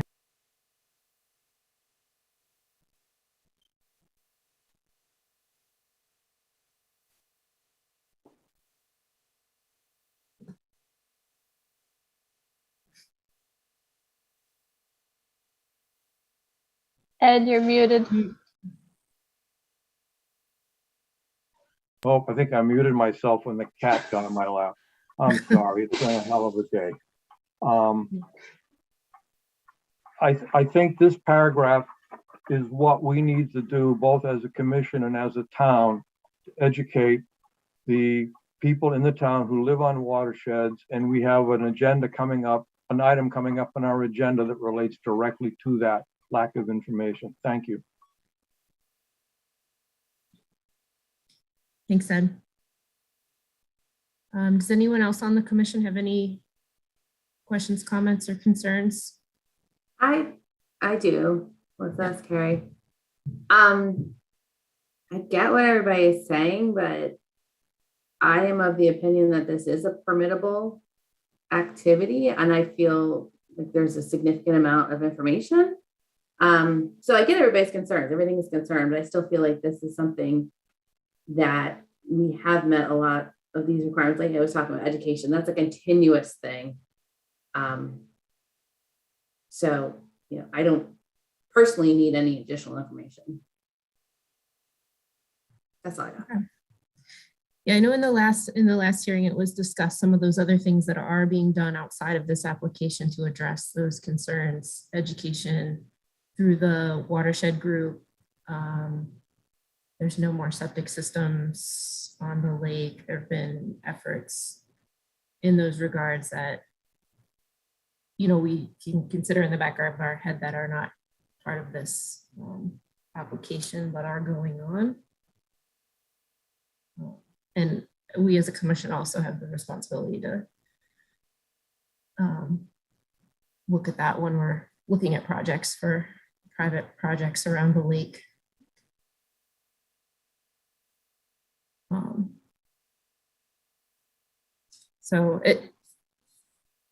And does anyone else have any comments from the commission?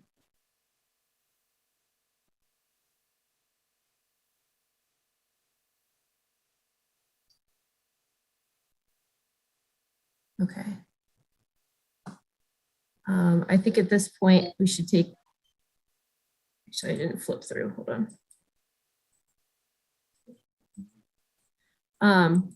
Hey, Melissa, this is Jeff. Just, do you have the ability to go through and see who has the hands raised, that type of thing? Yeah, I was just flipping through. I don't see any commission members with hands up. So at this point, I think we'll take some comments from the public if there are any. Anybody wants to raise a hand?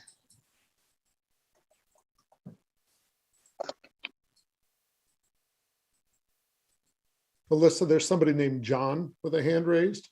Someone named Donald's iPad. Up at the top. Okay, John, I see you. Can you, I see your hand anyway.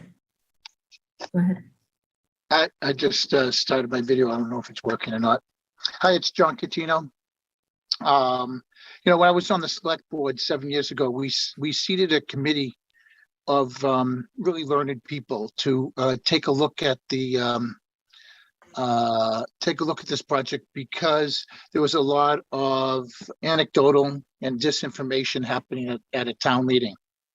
And as stated earlier, I think that now we've just got too much information. You know, as an engineer, you know, there's analysis paralysis happening, and you know, and I was the liaison for a couple of years with this committee, and there was this, you know, to other earlier points made, you know, it got very, very scientific. And you know, I was originally a person that didn't think that we should use the weed control using chemicals or whatever for weed control. But you know, learning about how they're dispensed, that they drop directly down, and it's very, very tight areas that they're going to use them.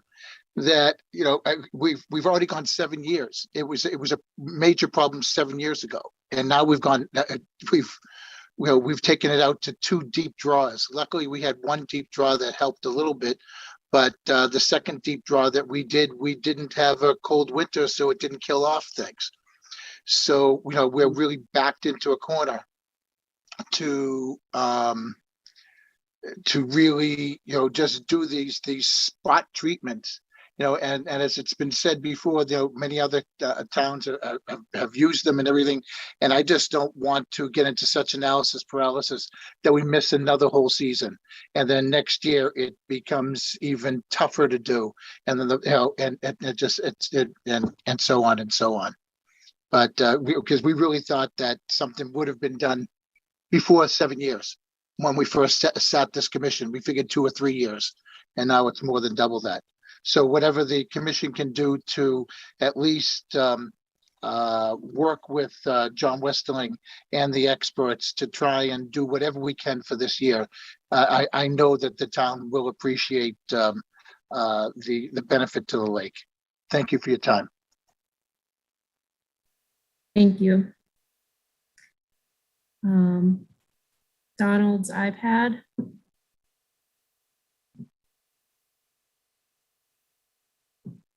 I think you're on mute.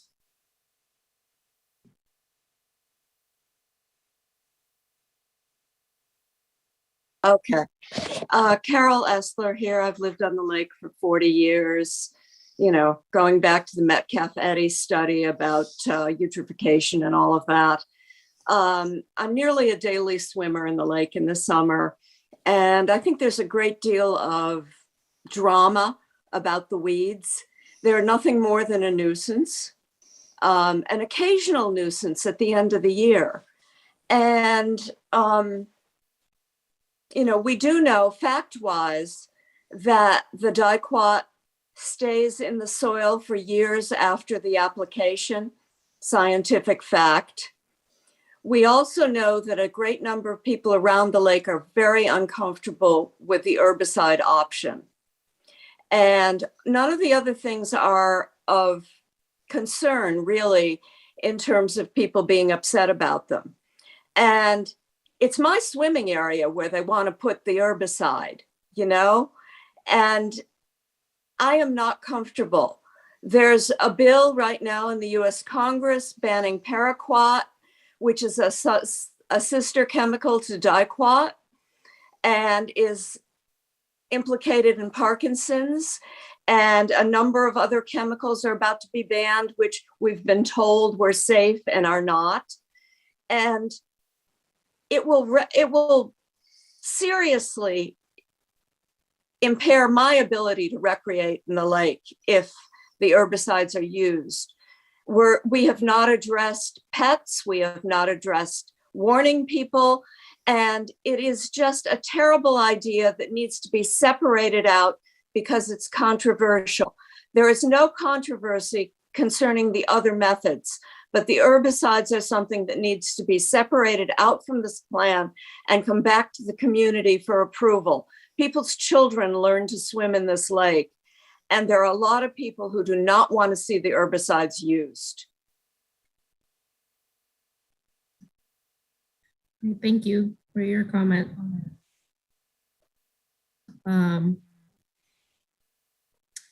one thing I think that might be worth mentioning as the commission is, as Kim alluded to in the preamble, we're not the Board of Health or EPA, and we're definitely, we rely on these other groups to make decisions as far as what's acceptable for the environment, and absolutely would condition into any where I would want to condition. And I think that was one of the recommended conditions in the amendment, is that everyone is licensed and these products are cleared through EPA. I realize things change over time. And we could definitely consider a special condition with a recommendation that each year the herbicides and whoever's providing, the applicant, the contractor, only uses those that are currently approved with current standards under current testing by EPA. I think that would definitely be something for the commission to consider. Why would you use something that wasn't approved? Let's go to Jamie Gonclaves. I see a hand up. Hi, my name is Jamie Gonsalves. I'm the president of the Lake Maspinock Preservation Association. I want to support the current proposal as it's been presented. I was a former member of the Citizens Input Group, the CIG, that originally drafted this report. I think it's fair to say that no one wants to have to use the herbicides, but I think it's an important tool in the toolbox to have. The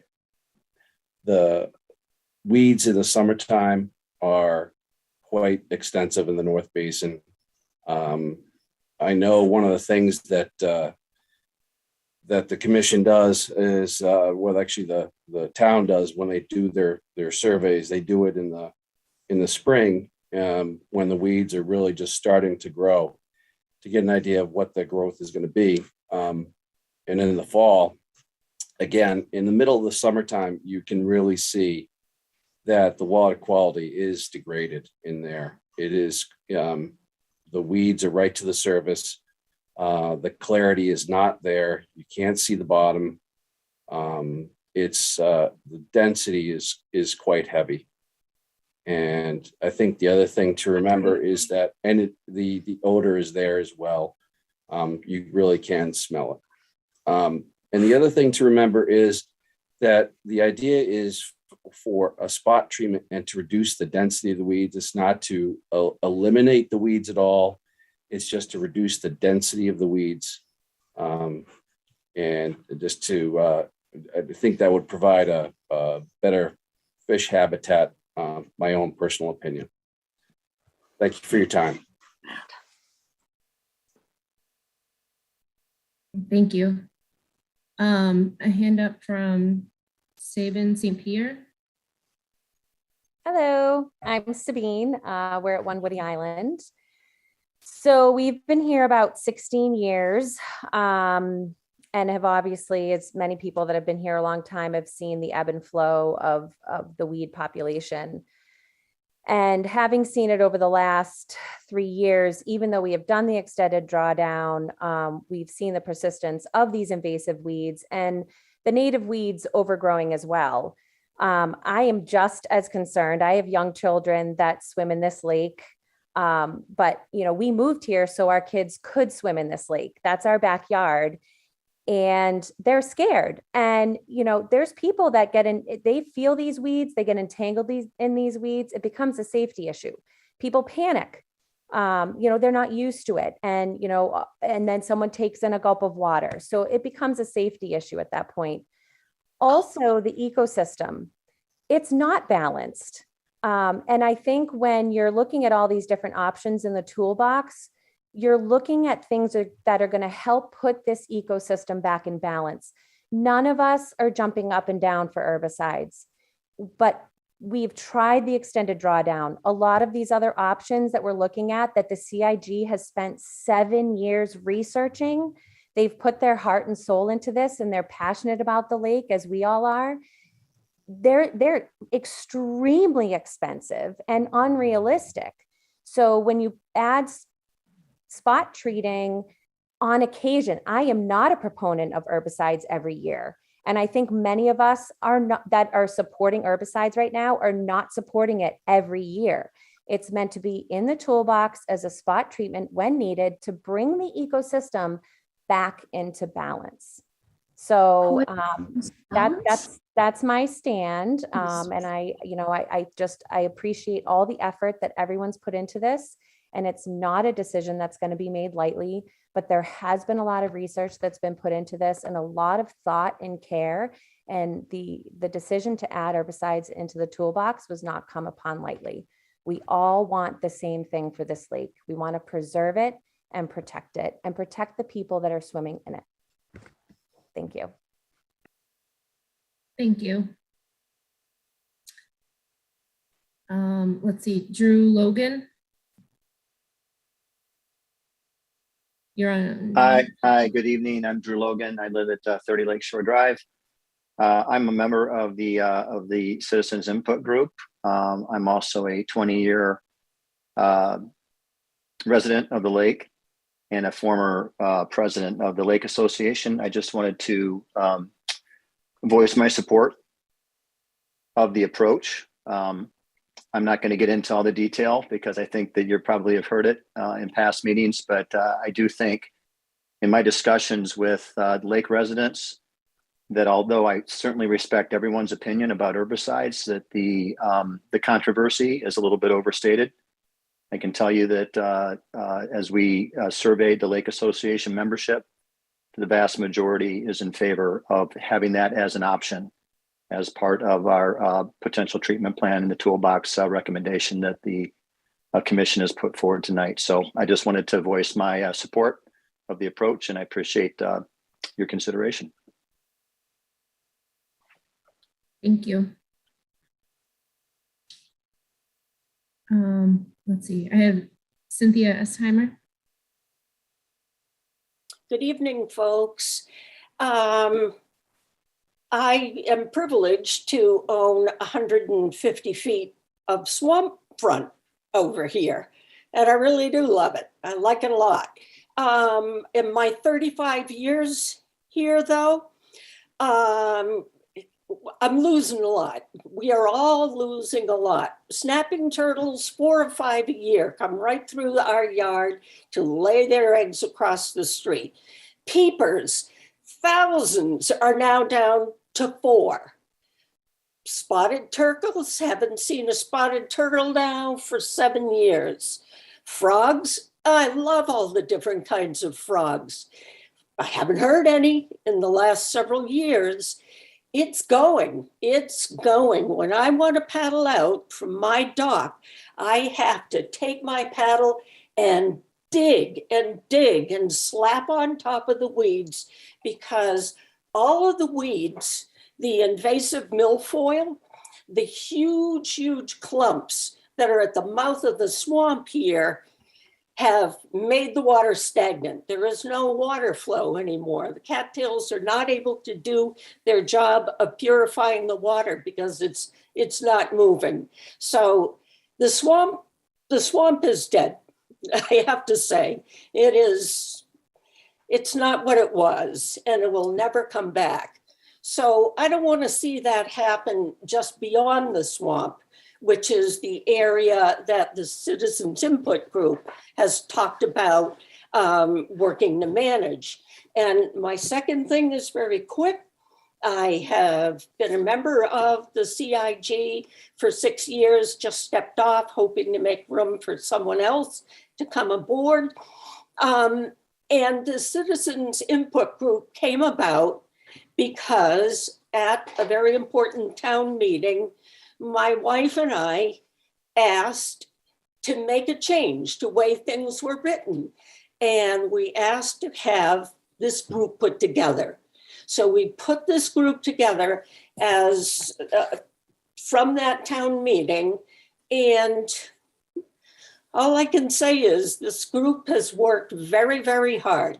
And I was on the group because I really didn't like the idea of herbicides. I really didn't, and I really don't. But for 7 years, I've made it my business to study and study and study again. And should that be an option, I would be comfortable with it. Thanks, folks. Thank you, Cynthia.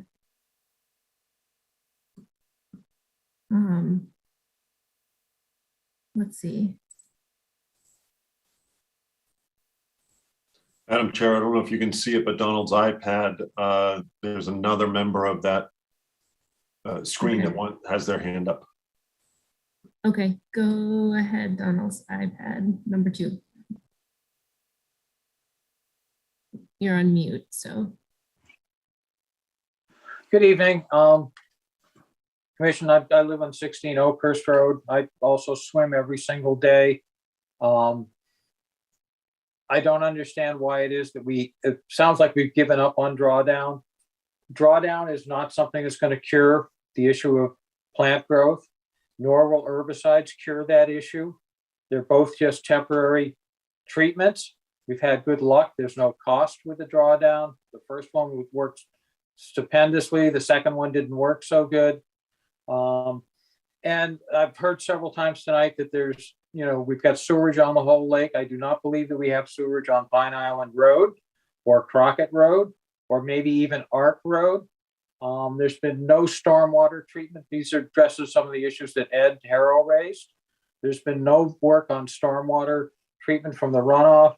The basin that comes down the end of Bear Hill is totally useless at this point. We've spent $20,000 building a catchment basin there. It's totally been washed out and overgrown. That has not been maintained. And I understand the group has put a lot of hard work into this, but herbicides are not a silver bullet. It may give us a nice temporary clean water for one summer in looks, but those chemicals will always be there. And 2 years later, where will we be? We'll be putting chemicals in again. So I think this is a bad road to go down. I noticed that last year, as dense as the weeds were, the slalom course out there on the middle of the upper basin, which you're calling a spot treatment, that's a very large area to call a spot treatment. The water skiers speed every morning in that slalom course. I didn't see them out there even pulling weeds. It didn't seem to bother them. And I'd also like to hear from David about which of these plants it is, because I know Mike Riley said at the last meeting that the plants grab his kids and they're afraid of swimming in the lake. And I don't think there's any plant that's capable of grabbing a human being in the water. And I'm tired of hearing that panic mode of, the weeds. They're plants. And the plant that we're talking about here, pondweed, is a native plant. That's the one that's giving us the biggest problem now. There's another invasive, maybe. We've had some issues with others that are invasives. The pondweed is giving us the one that's giving us the big problem right now. So that's it for me. Thank you. Through the okay, chair, yes. May I just comment to correct the record, please? Sure. As far as drawdown, we have not abandoned drawdown. That is one of the tools in the toolbox that we are seeking approval for. We've had good success, very good success with the drawdown that occurred some 5 or 6 years ago, but we didn't have much success with the extensive drawdown that we did last year. Not this past winter, but the winter prior. So that's why drawdown is still a tool in the toolbox that we're seeking. And as far as stormwater improvements, the town did invest some $300,000 in stormwater improvements on Lakeshore Drive near the sewer pump station, just to protect from washouts and potential polluting of the lake at the pump station, the sewer pump station. So thank you very much. Thank you, Mr. Westerling. Okay, I'm gonna take a couple more comments here. I think we have a couple left. If you've already asked your question or major comment, if you could lower your hand just so I know who has said their comment and who hasn't, as I kind of scroll through the screen here. Heather, you're on mute. Heather, yeah, there you go. So Heather Desolets, I'm at 236 West Main Street. I also grew up at 55 Hayward Street, and I, learned how to swim at Sandy Beach as well. So I've been a lifelong resident of Hopkinton and living on Lake Maspinock. I can say that I think that, what was that big fancy word, eutrophication that we had used earlier, that I heard earlier, right? To me, if I'm understanding that correctly, because we're seeing a lot of that where we live. So we live right on West Main Street in the corner where Oakhurst Road is. So that area where the slalom course is and all those, we have an extensive amount of weeds over there, extensive. And that what we've noticed over years and years and years and years of living here, right, is that the actual depth of like how deep it is, right, is it's coming up from the ground, because all that matter, all those weeds, right, and I'm not a scientist or anything like that, but if I'm understanding it correctly, is when those things grow and then they die and they grow and they die, that eventually that matter is all sitting at the bottom of the lake, and it's it's affecting not only the depth of the lake, but I have to imagine that that's also affecting the fish that are living there, and all that's also like a chemical breakdown of normal, like say not of biological matter or whatever, and that we've seen that as a big change over my in-laws live at 233 West Main Street. Yeah, it used to be 10. There's areas where you would walk out and you could be up over, you go down over your head, and now you walk out and it's up at your waist. So I don't know how so at least the depth perspective has changed dramatically from all of the weeds. And just to quickly touch upon the scary part of the weeds is that when the reality is it is used as a recreational lake. It's a big recreational, that's a big part of this whole lake, right? That's why a bunch of us, that's why we all live here. And we do have young kids, right? And we ride and take the boats, you go tubing. So when you're out and you're doing these things, right? And you go, off of a tube, right? You can get entangled in those weeds. That is what we're talking about. And the panic is not that a scary weed that is coming up and grabbing me. It's that you're actually becoming entangled in these weeds. And that when you're, that's the point, is that the weeds have become to the point of just like they're out of control. And they were out of control 7 years ago. And now it's just even more than that. And then one last thing, I know we have 3 minutes. Last thing I'm going to say is that where we are at 236 West Main Street, right? We're in a butter, but where to speak to Cynthia's point about our little pond side on the opposite side here when it is like summertime and the weeds are at their most dense, there's no more water movement over here. So it used to be flowing. You could see the water moving. Now it's like locked up. The weeds just have completely overtaken it. So I guess I just wanted to add that at least from our perspective, and that those are the points that what we've noticed is things that have changed. Number one is that, me and my husband we grew up on this lake. So I've seen it change over the years, and that this stuff is decomposing and breaking down and setting at the bottom of the lake.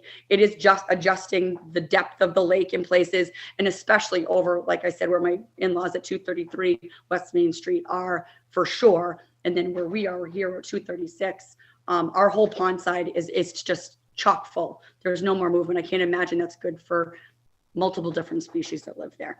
Okay, that's it. You really appreciate it. Thank you. Okay, I'm going to take one more. We have one more new comment here. Paula Garland. Hi, thank you. Walter, can you turn that? My husband and I are both, okay.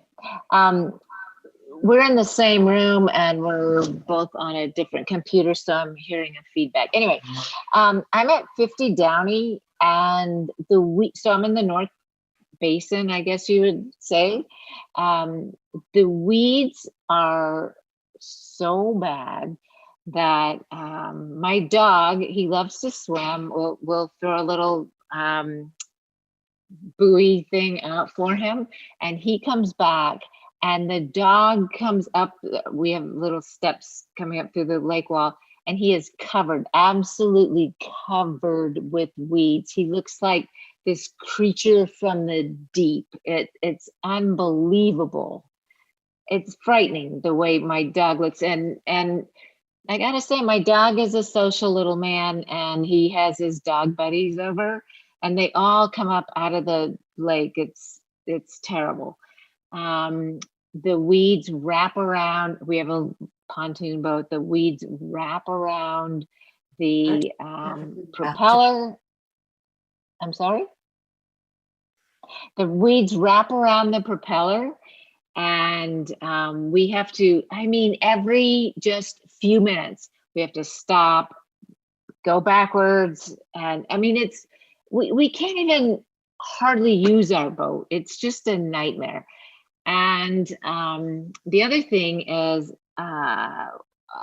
when I was training for Ironman, I was swimming in North Lake Cochituate, and it's between Wellesley and actually Wayland and Framingham.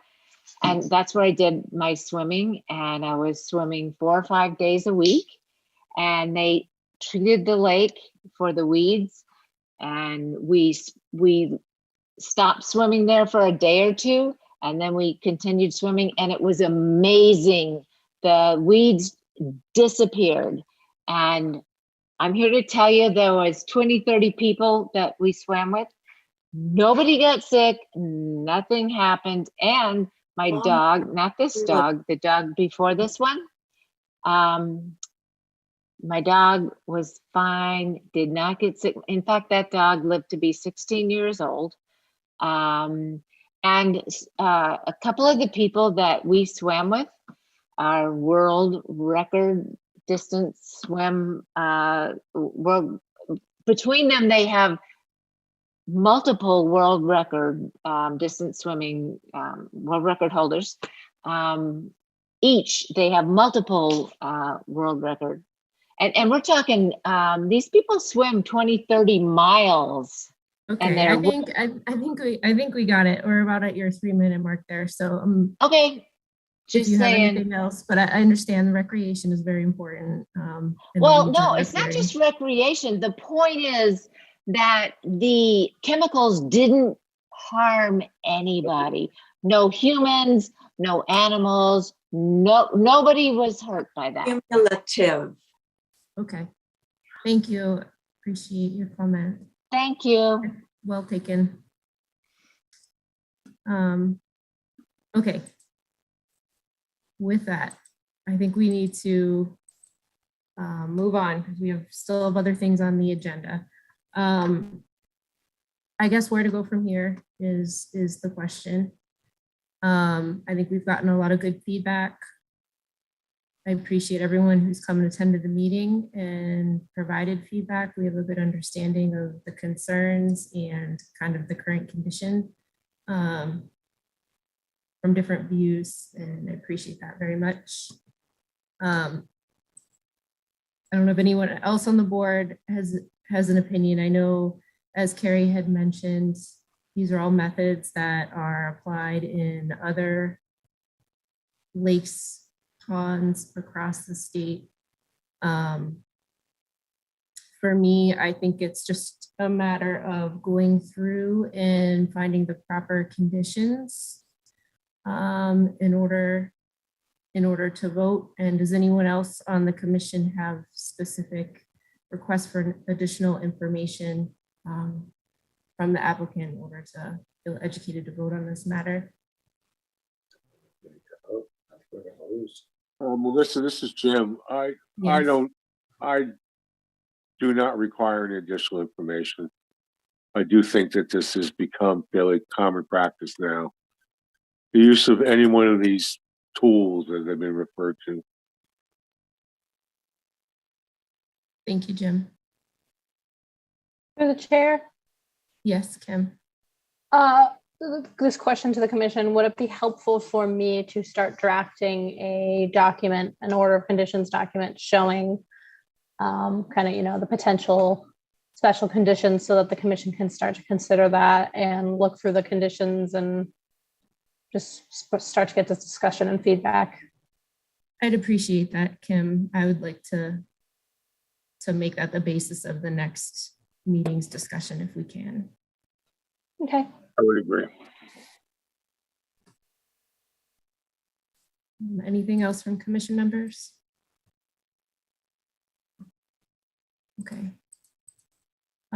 With that, I would like to, again, thank everyone for participating. Thank you, Mr. Westerling for the additional, and Mr. Mitchell for the additional information participating tonight.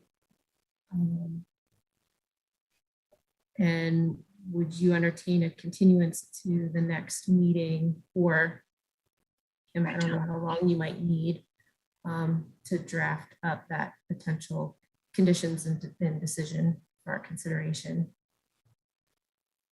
The chair, I would absolutely entertain and provide whatever period of time is necessary for Agent Chair Mickley to put that together. If you just let us know when, and through Agent Chair Mickley, do you need another email from me or requesting an extension? I will need an email request. Let's shoot for that April 12th. And, you know, nothing says we can't tweak it at that meeting or keep working on it. Thank you very much. I will provide that. And again, my thanks to the commission, to the agent, to Mr. Mitchell, and to all the residents who either spoke in favor or who had concerns with the notice of intent. It helps us to form our decision. So I truly appreciate that. I think with that, Jeff, I'm going to turn it back over to you. All right, thanks, Melissa. Okay. So moving along, AKC Holdings. This Through the chair. is. Yeah. Can we just vote to continue that hearing, please? Oh, sorry, Anna. Yep. So I can get a motion to continue the hearing for the Lake Maspinock NOI to Ted, I'll August make that- 12th. Ted, I'll make that motion. April 12th, excuse me. Ted made Ted the will make the motion. motion no matter what the date is. All right, in a second, please. Carrie, second. All right, and the roll call, Melissa, Aye. Carrie, Aye. Ted, Aye. Ed, Aye. Jim, Aye. and I'm an aye. Yep. You're not an aye. All right. Thank you. Thank you, Jeff. Through the chair. Yes, go ahead, Kim. I figured you may not want to aye or vote on that one. Good point. Yep, I recuse myself, so I won't vote. Thank you. AKC Holdings, Lumber Street. This is a notice of intent continuation for a sidewalk installation in the right of way.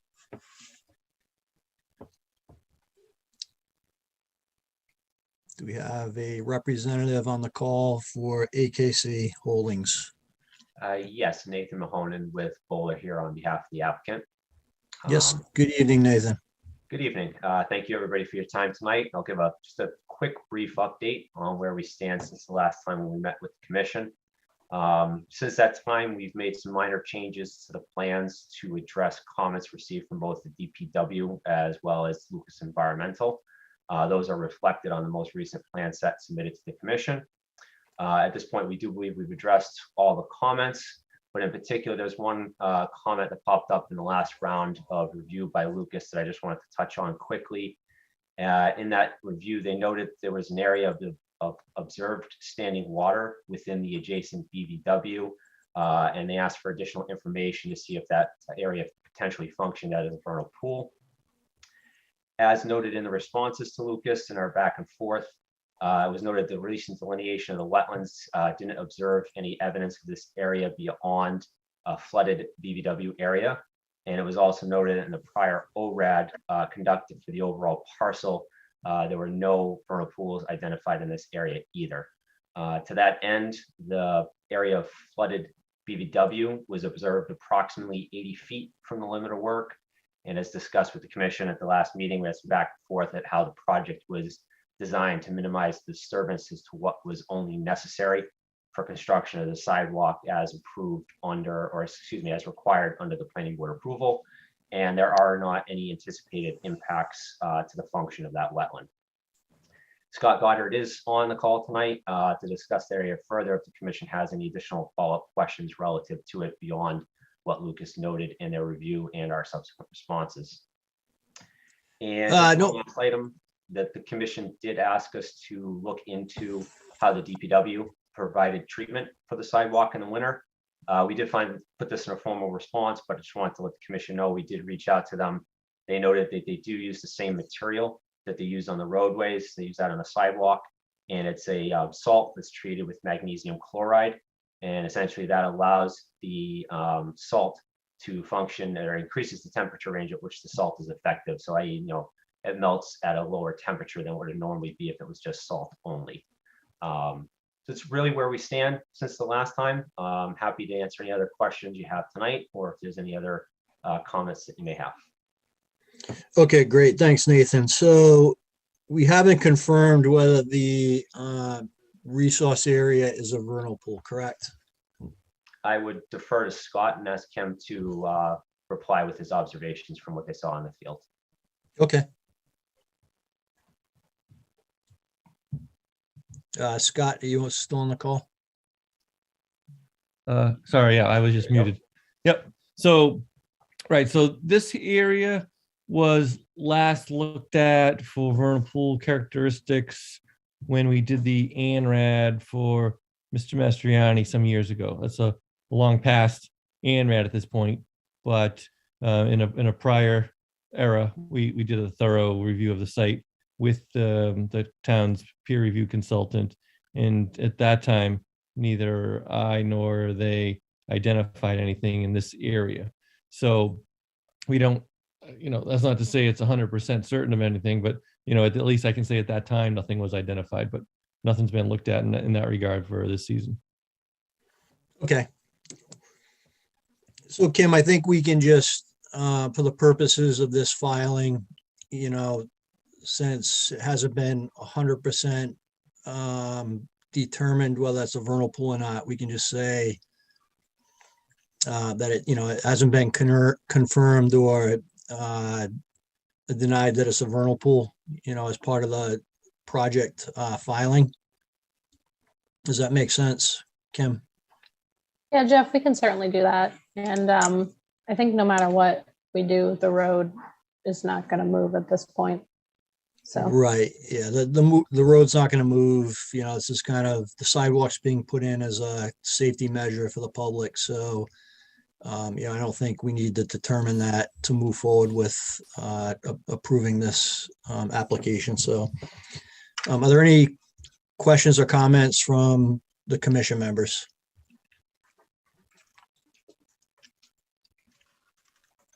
Any questions or comments from the public? And okay, so if I can get a motion to close and approve the notice of intent for the sidewalk installation for Akc Holdings. I don't think there are any special conditions that we need to note on this one, Kim, correct?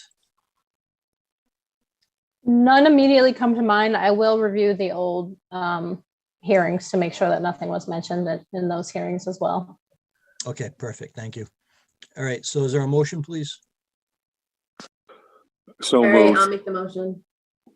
All right, Jim, Carrie seconded, and we'll do the roll call vote. Melissa, Aye.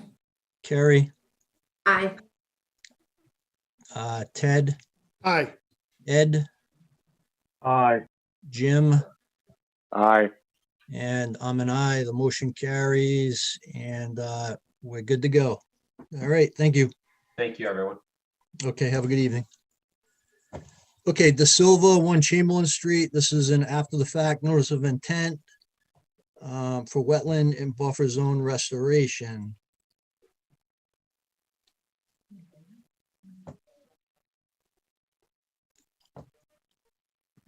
Mr. DeSimone, are you on the call?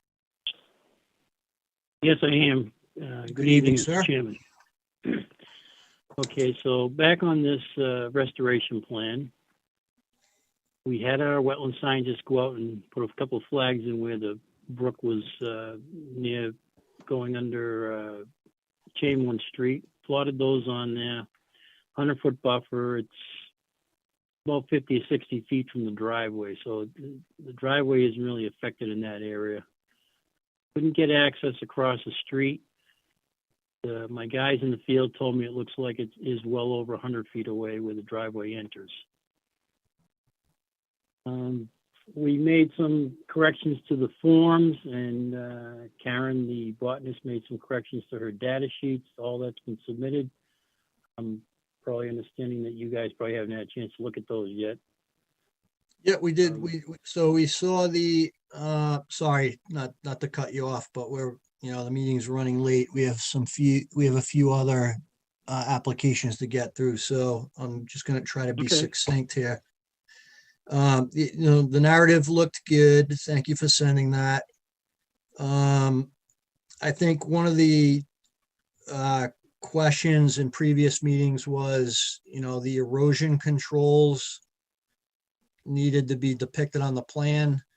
I know that the plan is to hand dig each of these individual plantings. So your position was you didn't need the erosion controls. On the narrative, I put in there that they'll plant one, take the material away in a wheelbarrow, and immediately put a little mulch around the base. We're only talking a shovel full of material, so we didn't feel erosion control would be necessary. We think that would make more of a mess if we put in a silt fence or anything else over there. Yeah, I guess, what we're thinking here, Mr. DeSimone, is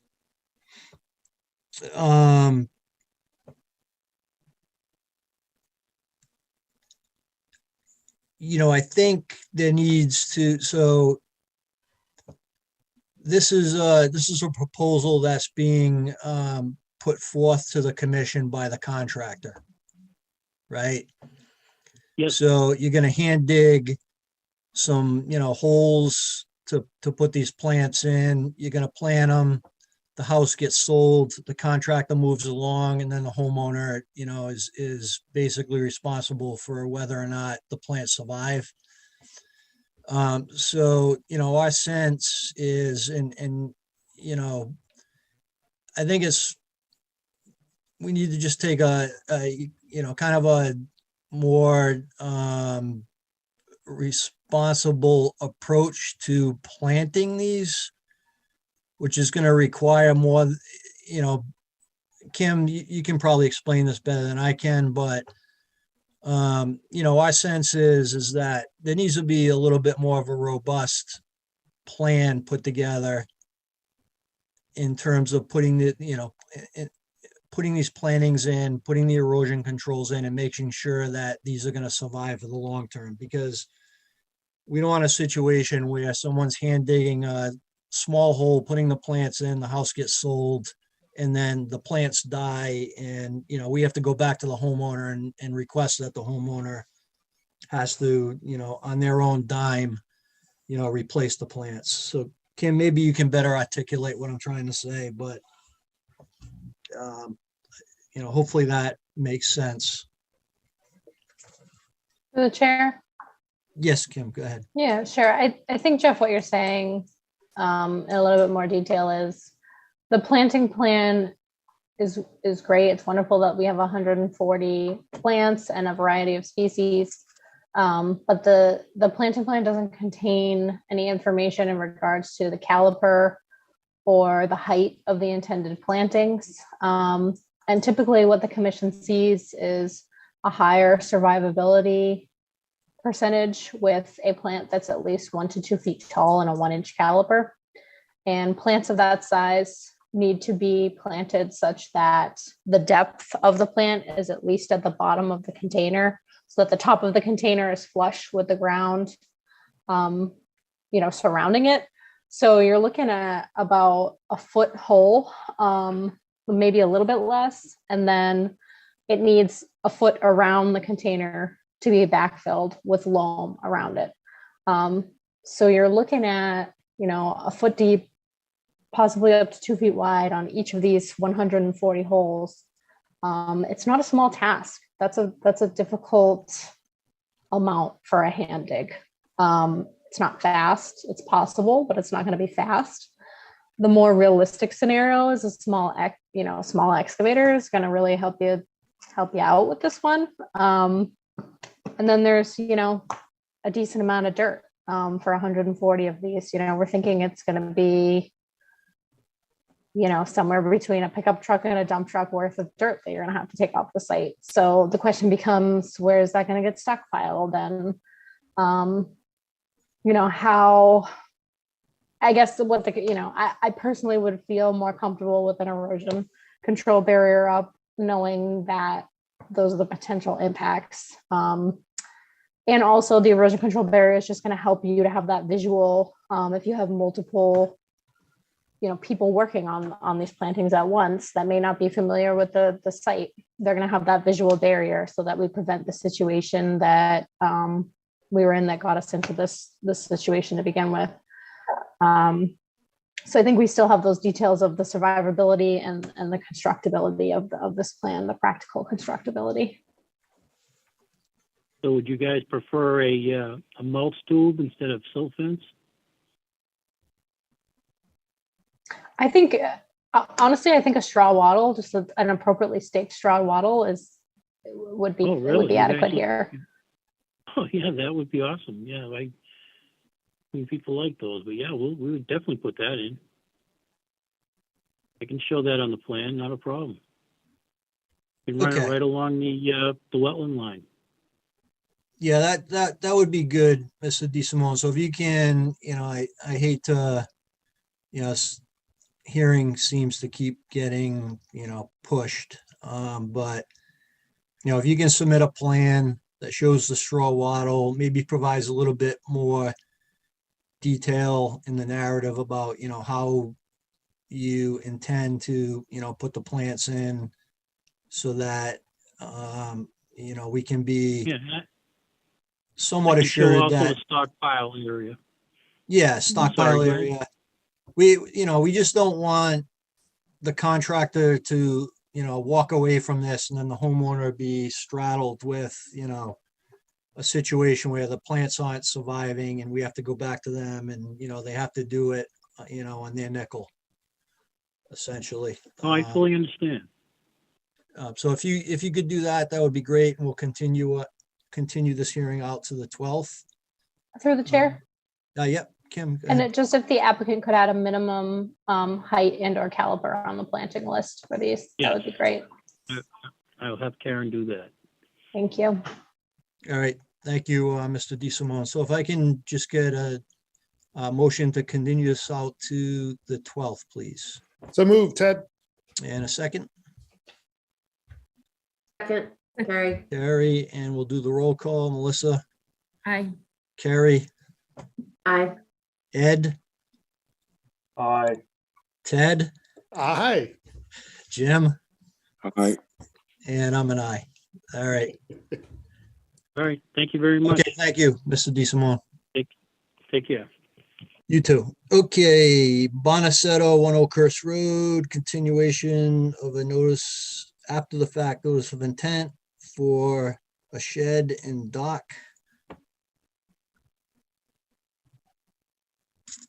Hopefully you're still awake. Is this a bad time? How's it going, guys? How are you? Good. Okay, so thank you for submitting this. I think this looks good. It captures what we discussed at the last meeting. Kim, did you have any outstanding comments or questions, or are we good to wrap this one up? I don't. I think the takeaways here are that I'm going to draft an order which is permitting the shifting of the shed outside of the 50-foot. It's going to be, restoration of that area there.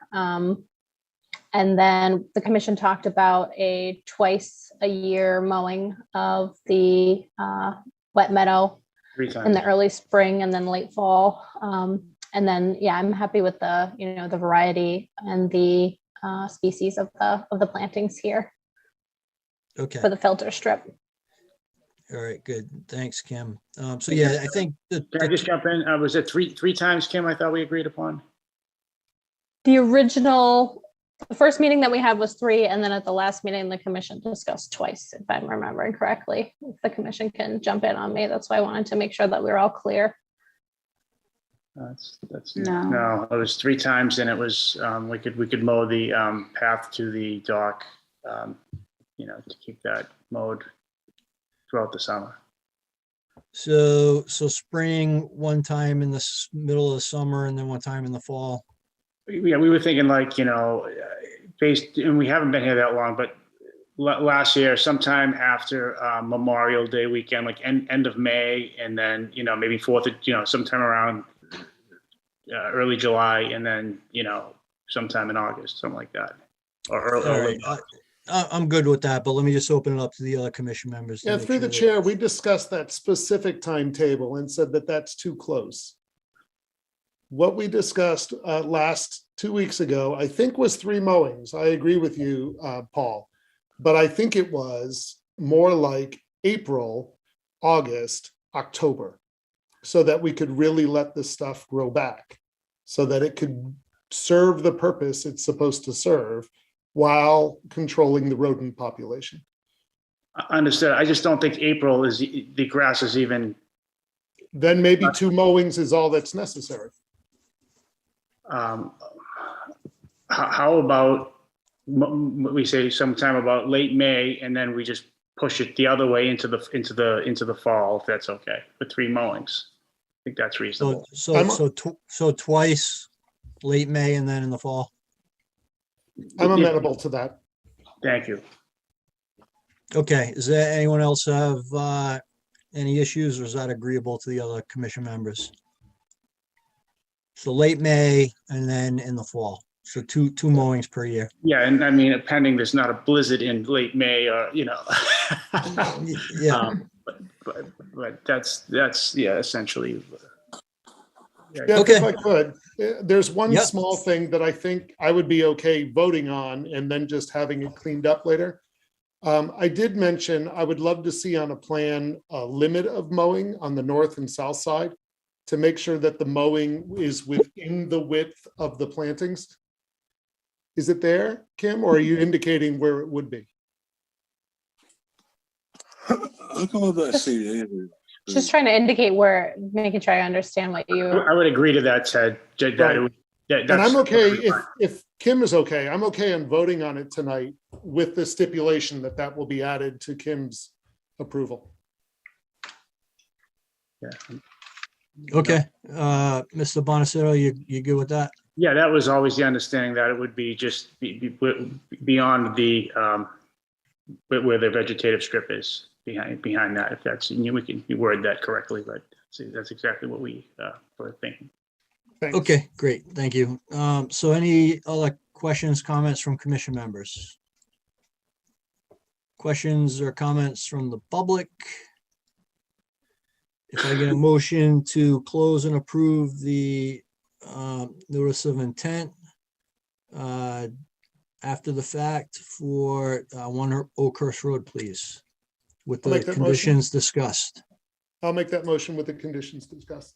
All right, and a second, please. Second. All right, Carrie, and we'll do the roll call vote. Carrie, Aye. Melissa, Hi. Jim, Right. Ed, Aye. Ted. Aye. Yeah, I'm just making sure you guys are still awake. All right. I'm with you. And I'm an aye. All right. So you're good to go. Thank you. Thank you. Thank you very much. Bonacedis. And thanks for working with us on this. We really appreciate it. Yeah, well, thank you. And that was a long night for you guys, so get some sleep. All right. Enjoy the summer. You as well. Thank you. Okay. Yeah. Have a good evening. Bye. All right, Mass Laborers training is continued, so we're back to the work session items.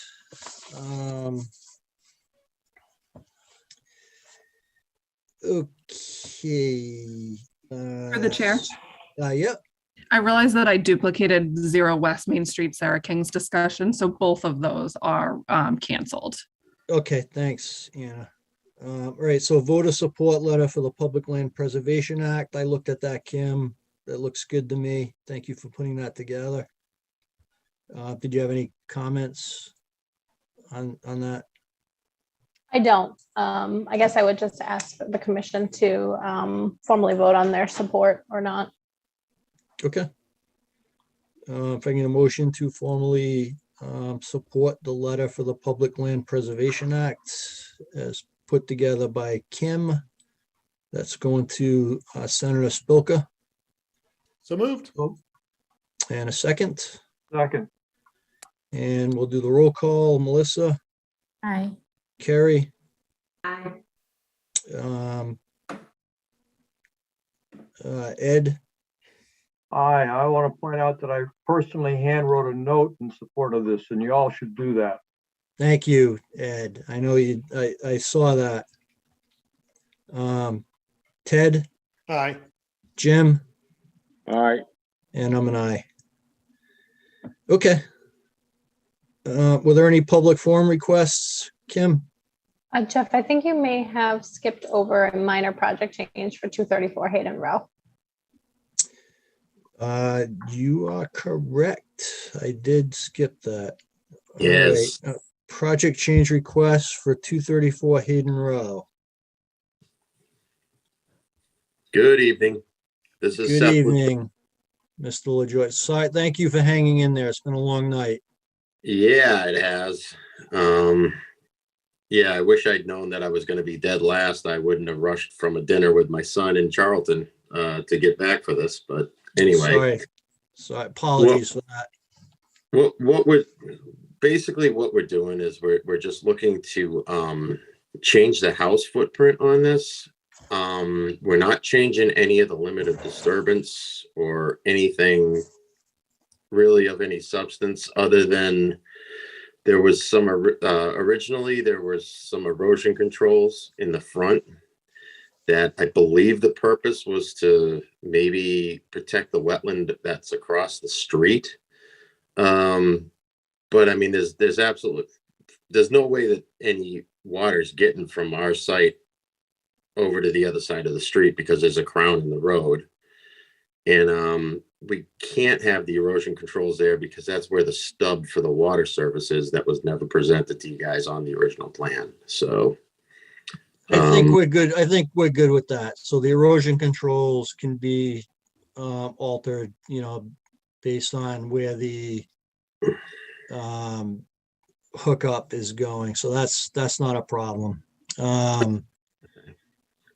So let me just, yeah, let's, you're proposing to increase the size of the house and move the driveway. Correct? Yes. All right. So what I would like to give you a little bit of background. This, what was permitted went through a lengthy process with the commission. In terms of working with the contractor or the previous owner of the site and what was approved. There was a lengthy process. He had proposed a larger house and more incursion into the buffer zone. That was denied by the commission. There was a request for reconsideration that was submitted to the commission, where he came back to us with the revised smaller footprint driveway location, which, again, we went through a few meetings where ultimately that was approved. So, unfortunately, my position is that we've already gone through this process. The commission has spent a significant amount of time contemplating this with the previous applicant. So, you know, the footprint, the driveway location, and the approved disturbance areas, you know, are what they are at this point. You know, my position as chair, you know, and I'll open this up to the other commission members for their opinion. But, you know, I think, you know, what has been approved by the commission is what is going to have to what's going to have to go forward on this project, unfortunately. You know, as far as the fence goes, if you want to put a vinyl fence in rather than the split rail, that's fine, you know, as long as it's elevated somewhat above ground a few inches so that the critters can, you know, migrate. But, you know, unfortunately, I just, we've been through a lengthy review process, as I said, and, you know, I think the commission's not amenable to changing the footprint of the house or location of the driveway. But let me open it up to the other commission members for their comments, questions. Jeff, this is Jim. I absolutely agree with you. I'm not interested, and I don't think we should make any changes. Thank you, Jim. Jeff, this is Ted. I agree with Jim. I agree with you. All right, thank you, Ted. I'd agree as well. I mean, from where I'm sitting, I mean, it looks like we're not proposing any additional encroachment into the buffer zone area. You know, we're not close to the 50-foot buffer zone, which you guys had one come in front of you today that was, you know, I mean, was construed one way and then presented to you today closer than 50 feet. I mean, we're not. I don't know. Yeah, so it's different, you know, and you can go back and look at, you know, all of our meetings are recorded. It's a different scenario because this was a subdivision that was built. So we look at cumulative impact with subdivision type developments as opposed to a single family home. So that's one of the factors. But, you know, I understand where you're coming from, Mr. LaJoel, but, you know, again, we spent a lot of time with the previous, you know, with the person who previously owned the property, hashing through this, a very lengthy process. So you know, I'm just not willing to, you know, it is what it is at this point, and I'm not willing to go back and, you know, relook at it, reevaluate it, and reconsider other options at this point. So, you know, I'm sorry that that's the position that we're taking, but we made that very clear with the previous, you know, owner. So, you know, I don't really know what else to say. Okay. Well, I mean, if that's the position, that's the position. There's nothing I can do about it, you know? So, you know, it's. Okay. You know, I mean, there's nothing I can do about it. It just, I mean, anyway, yeah, that's fine. There's nothing I can do about it. It just seems like, you know, I understand what you're saying is that it was a cumulative impact, but it's a cumulative impact on the buffer zone, it seems to me. And what we're proposing is not any more. It's not disturbing any more area than what was originally agreed upon, you know? So there's more impervious area. There's buffer zone disturbance. So I don't want to get into, you know, a back and forth on this. You know, it's we made it clear to when we permitted this with the original owner, we made it clear that what was permitted was what the commission was going to be, was what we were going to allow to be constructed, and that, we weren't going to consider, additional changes to the plan or enlargement of the house. So, unfortunately, that's kind of the situation we're in. Okay, well, thank you for your time this evening. Jeff? And Yeah, go ahead, Ted. There seems to be a hand raised from the public. I don't know if it has to do with this application or not. Yes. Hello. Praveen, go ahead. Yeah, so I just want to introduce myself. I got into a purchase and sale agreement for this project. When it was proposed to me, the house footprint was 50 by 30. Okay, I didn't scale the plot design to see is it 48 by 30 versus 50 by 30. And then we went through the entire architectural process to design it. The driveway was as it is, as you see now. It took us time to make it. Now going back and saying, okay, this is what we approved. There's no amendment. And then it will be a complete revision of a purchase and sale agreement. And I'm not even sure if I want to move ahead with this project, because the timeline, right now I'm a physician in Wellesley, and I would love to move to this new plot. But if there is again revision going on for the architectural design, which will take another few weeks minimum. The entire house structure has to be flipped. And then it will be realistically impossible to complete the project by the next academic year.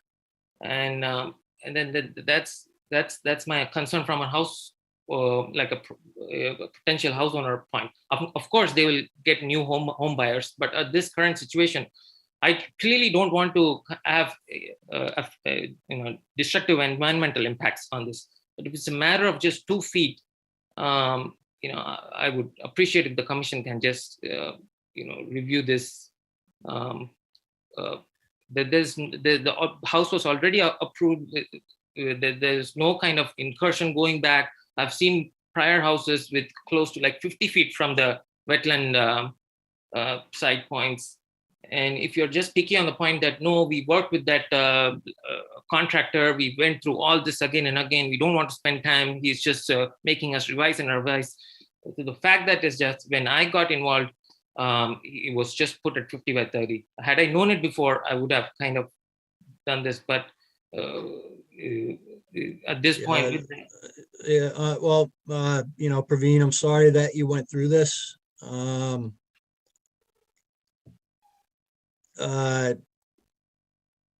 It's kind of a buyer beware type of situation. We made it very clear with the applicant that got the house approved. We made it very clear what the expectations of the commission were, okay, and what we were going to allow, which is the plan that Kim has up there. That's what got approved by the commission. Okay, so coming back to us now with an enlarged footprint, changes in the driveway, incursion to the buffer zone, I'm sorry, it sets the wrong precedent as a commission for us to then go back and approve something else. This was a very lengthy process that we went through with the original property owner. And again, what he had proposed, the commission, denied initially. They came back to us with a request for reconsideration with a new footprint.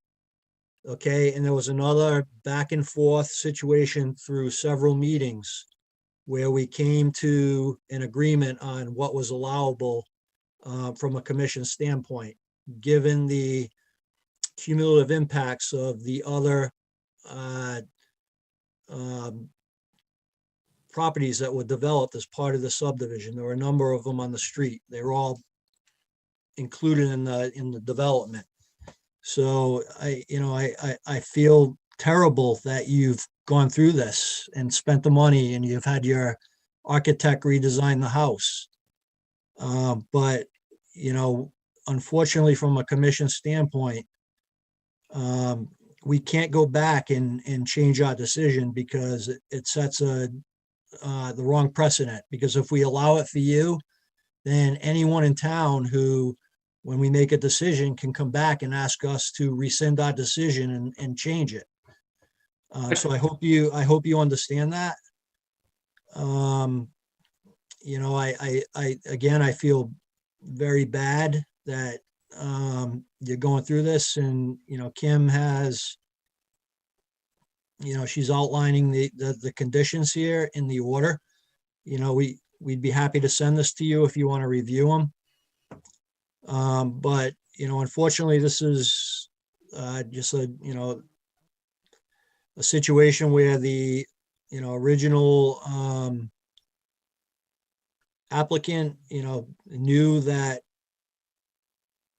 there were site constraints here and decided to sell it to someone else. You know, I don't know what the full disclosure was, or if there was full disclosure, but, you know, unfortunately, it's, you know, I don't think we're in a position to, you know, change our decision and make alterations to the plan at this point. Would the driveway make such a bad impact on the environment, shifting the driveway? Well, it's in where it's located, it's in the buffer zone there. So if you want to change the driveway so it's not in the 100-foot buffer zone, you know,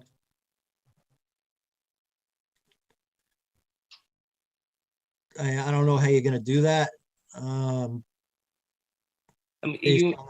Based on the site constraints, but you know, if it's outside the buffer, yeah, I think we can consider that. But you know, I think you're gonna have a tough time doing that given the site constraints.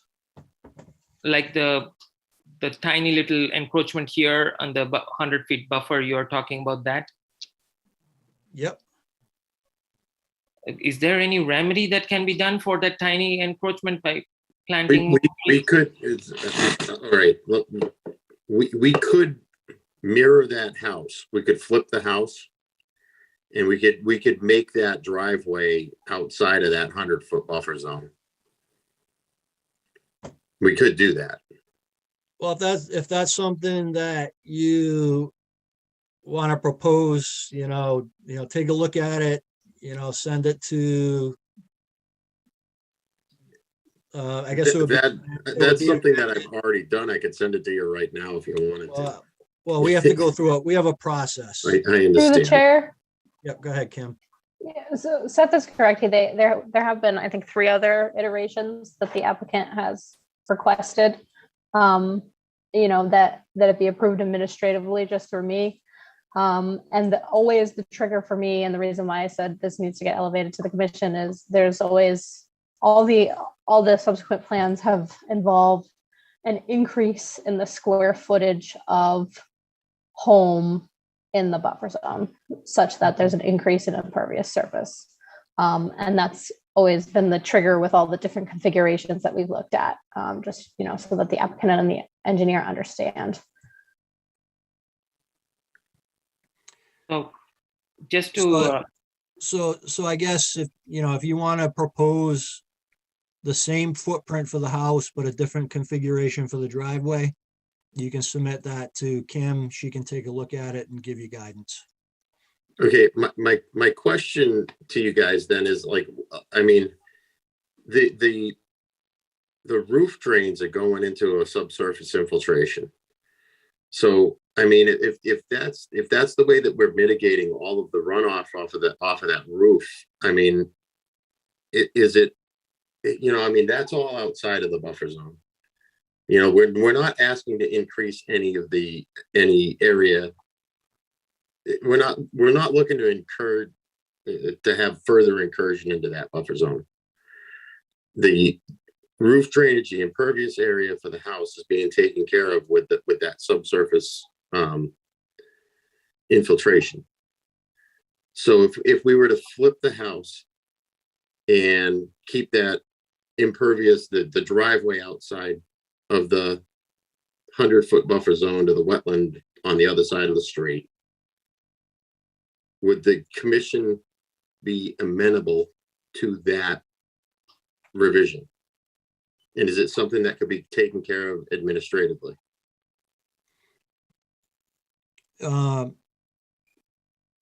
Moving the driveway to the original location where it was proposed, Outside of the 100-foot buffer outside zone of the buffer zone entirely. is, yeah, so that's fine. That can be approved administratively. The increase in the buildings, you know, the footprint of the house size and the deck cannot be done administratively. And the commission, as you've heard, would not be amenable to that. So you mean to say we just keep the driveway, slightly move the driveway towards eastern side so that it comes off the buffer zone, and keep the size 48 by 30, what it was approved before? Yeah, and the deck the same size that was approved before. Okay, because in that, at least then we don't have to kind of redesign, okay, move the garage from this way to that way, and then kitchen. It'll be a complete kind of mess, and it'll take substantial time, and the project will not be get done. It's not about me losing like 100 square feet. It's not a big thing for me. It's just that the timeline of getting the project would be so much challenging if we have to completely architecturally redesign the project. So what do you think, Seth? Can that be done? So can you just ask if you can just kind of parrot what you want to do back to me, I'm clear on what you want to do. So what is it that you're suggesting? So see here, the driveway is towards the east. Yep. Instead of east, keep it towards the west, just outside the buffer mark. Yep. Slightly outside the buffer mark. Yep. Okay. Yep. And then keep the size same as it is. So the footprint of the house stays the same as indicated in this plan, right? Yeah. And then the deck stays the same size. Deck stays the same size, and then the garage will go in. I mean, you don't care what is inside the house, right? The garage. No. Yeah, exactly, right? Yeah. No, we don't care what's inside the house, as long as it's not a meth lab.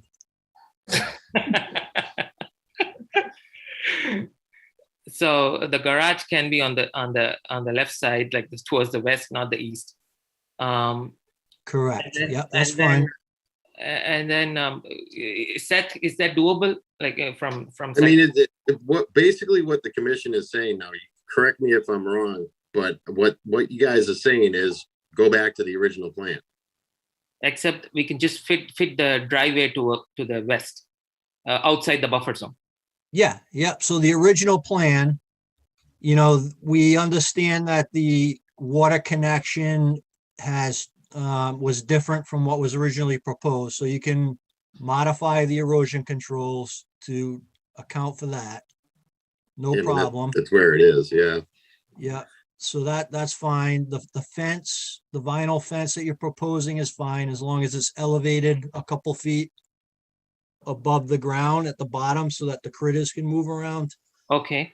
Sorry to interrupt. Even on the backside, vinyl fence is okay? Yep. Yeah, okay. Even on the backside, that's fine. Okay. And so basically it's the original plan is what you guys are saying. Just go back to the original plan. So if he's going to have an architect look at this thing, it should be based on whatever the original approved plan was. Correct? Correct. And not what we've proposed at all. Correct. Well, this. If you guys don't mind, I'd like to just say a couple of words. I'm Dave Claro. I'm the person that actually went through this process originally. I really didn't have anything to do with the redesign. I don't really feel like getting into the whole process, but I believe, Seth, what he's trying to say is you can keep the same house that's designed, bring it back to the same square footage, keep the same distance from that 76-foot distance and keep the driveway on the left side, but just make sure you bring it around so it doesn't hit the buffer zone. So basically you would keep the garage on the left side, and the only alteration to the plan would be to minimize the width by 2 feet. I guess from what I'm gathering, the house increased by 2 feet by the width of the house, by the depth of the house, 60 square feet or whatever that is. And so we would take the driveway and it would just, instead of going straight to the road, it would curl over around the buffer zone and actually probably look nice in the process. It'd be a nice detail feature. Am I getting that right? Well, it sounds to me like they're not amenable to any impervious being any increase in impervious. So I guess if we can, I mean, you can do a lot of things to not increase the impervious area. Yeah, so guys, let's just keep this simple, okay? The footprint of the house has to stay the same.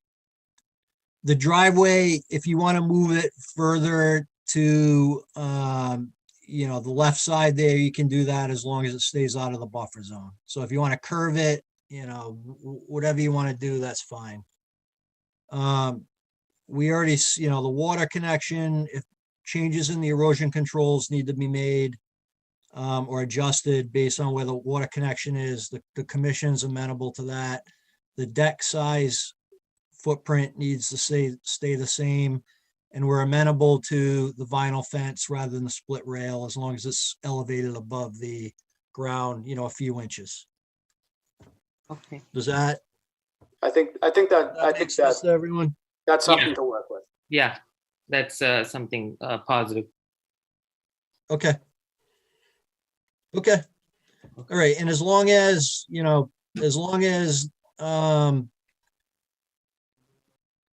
the driveway stays outside the buffer zone, the footprint stays the same, the deck footprint stays the same, the changes can be done through Kim administratively.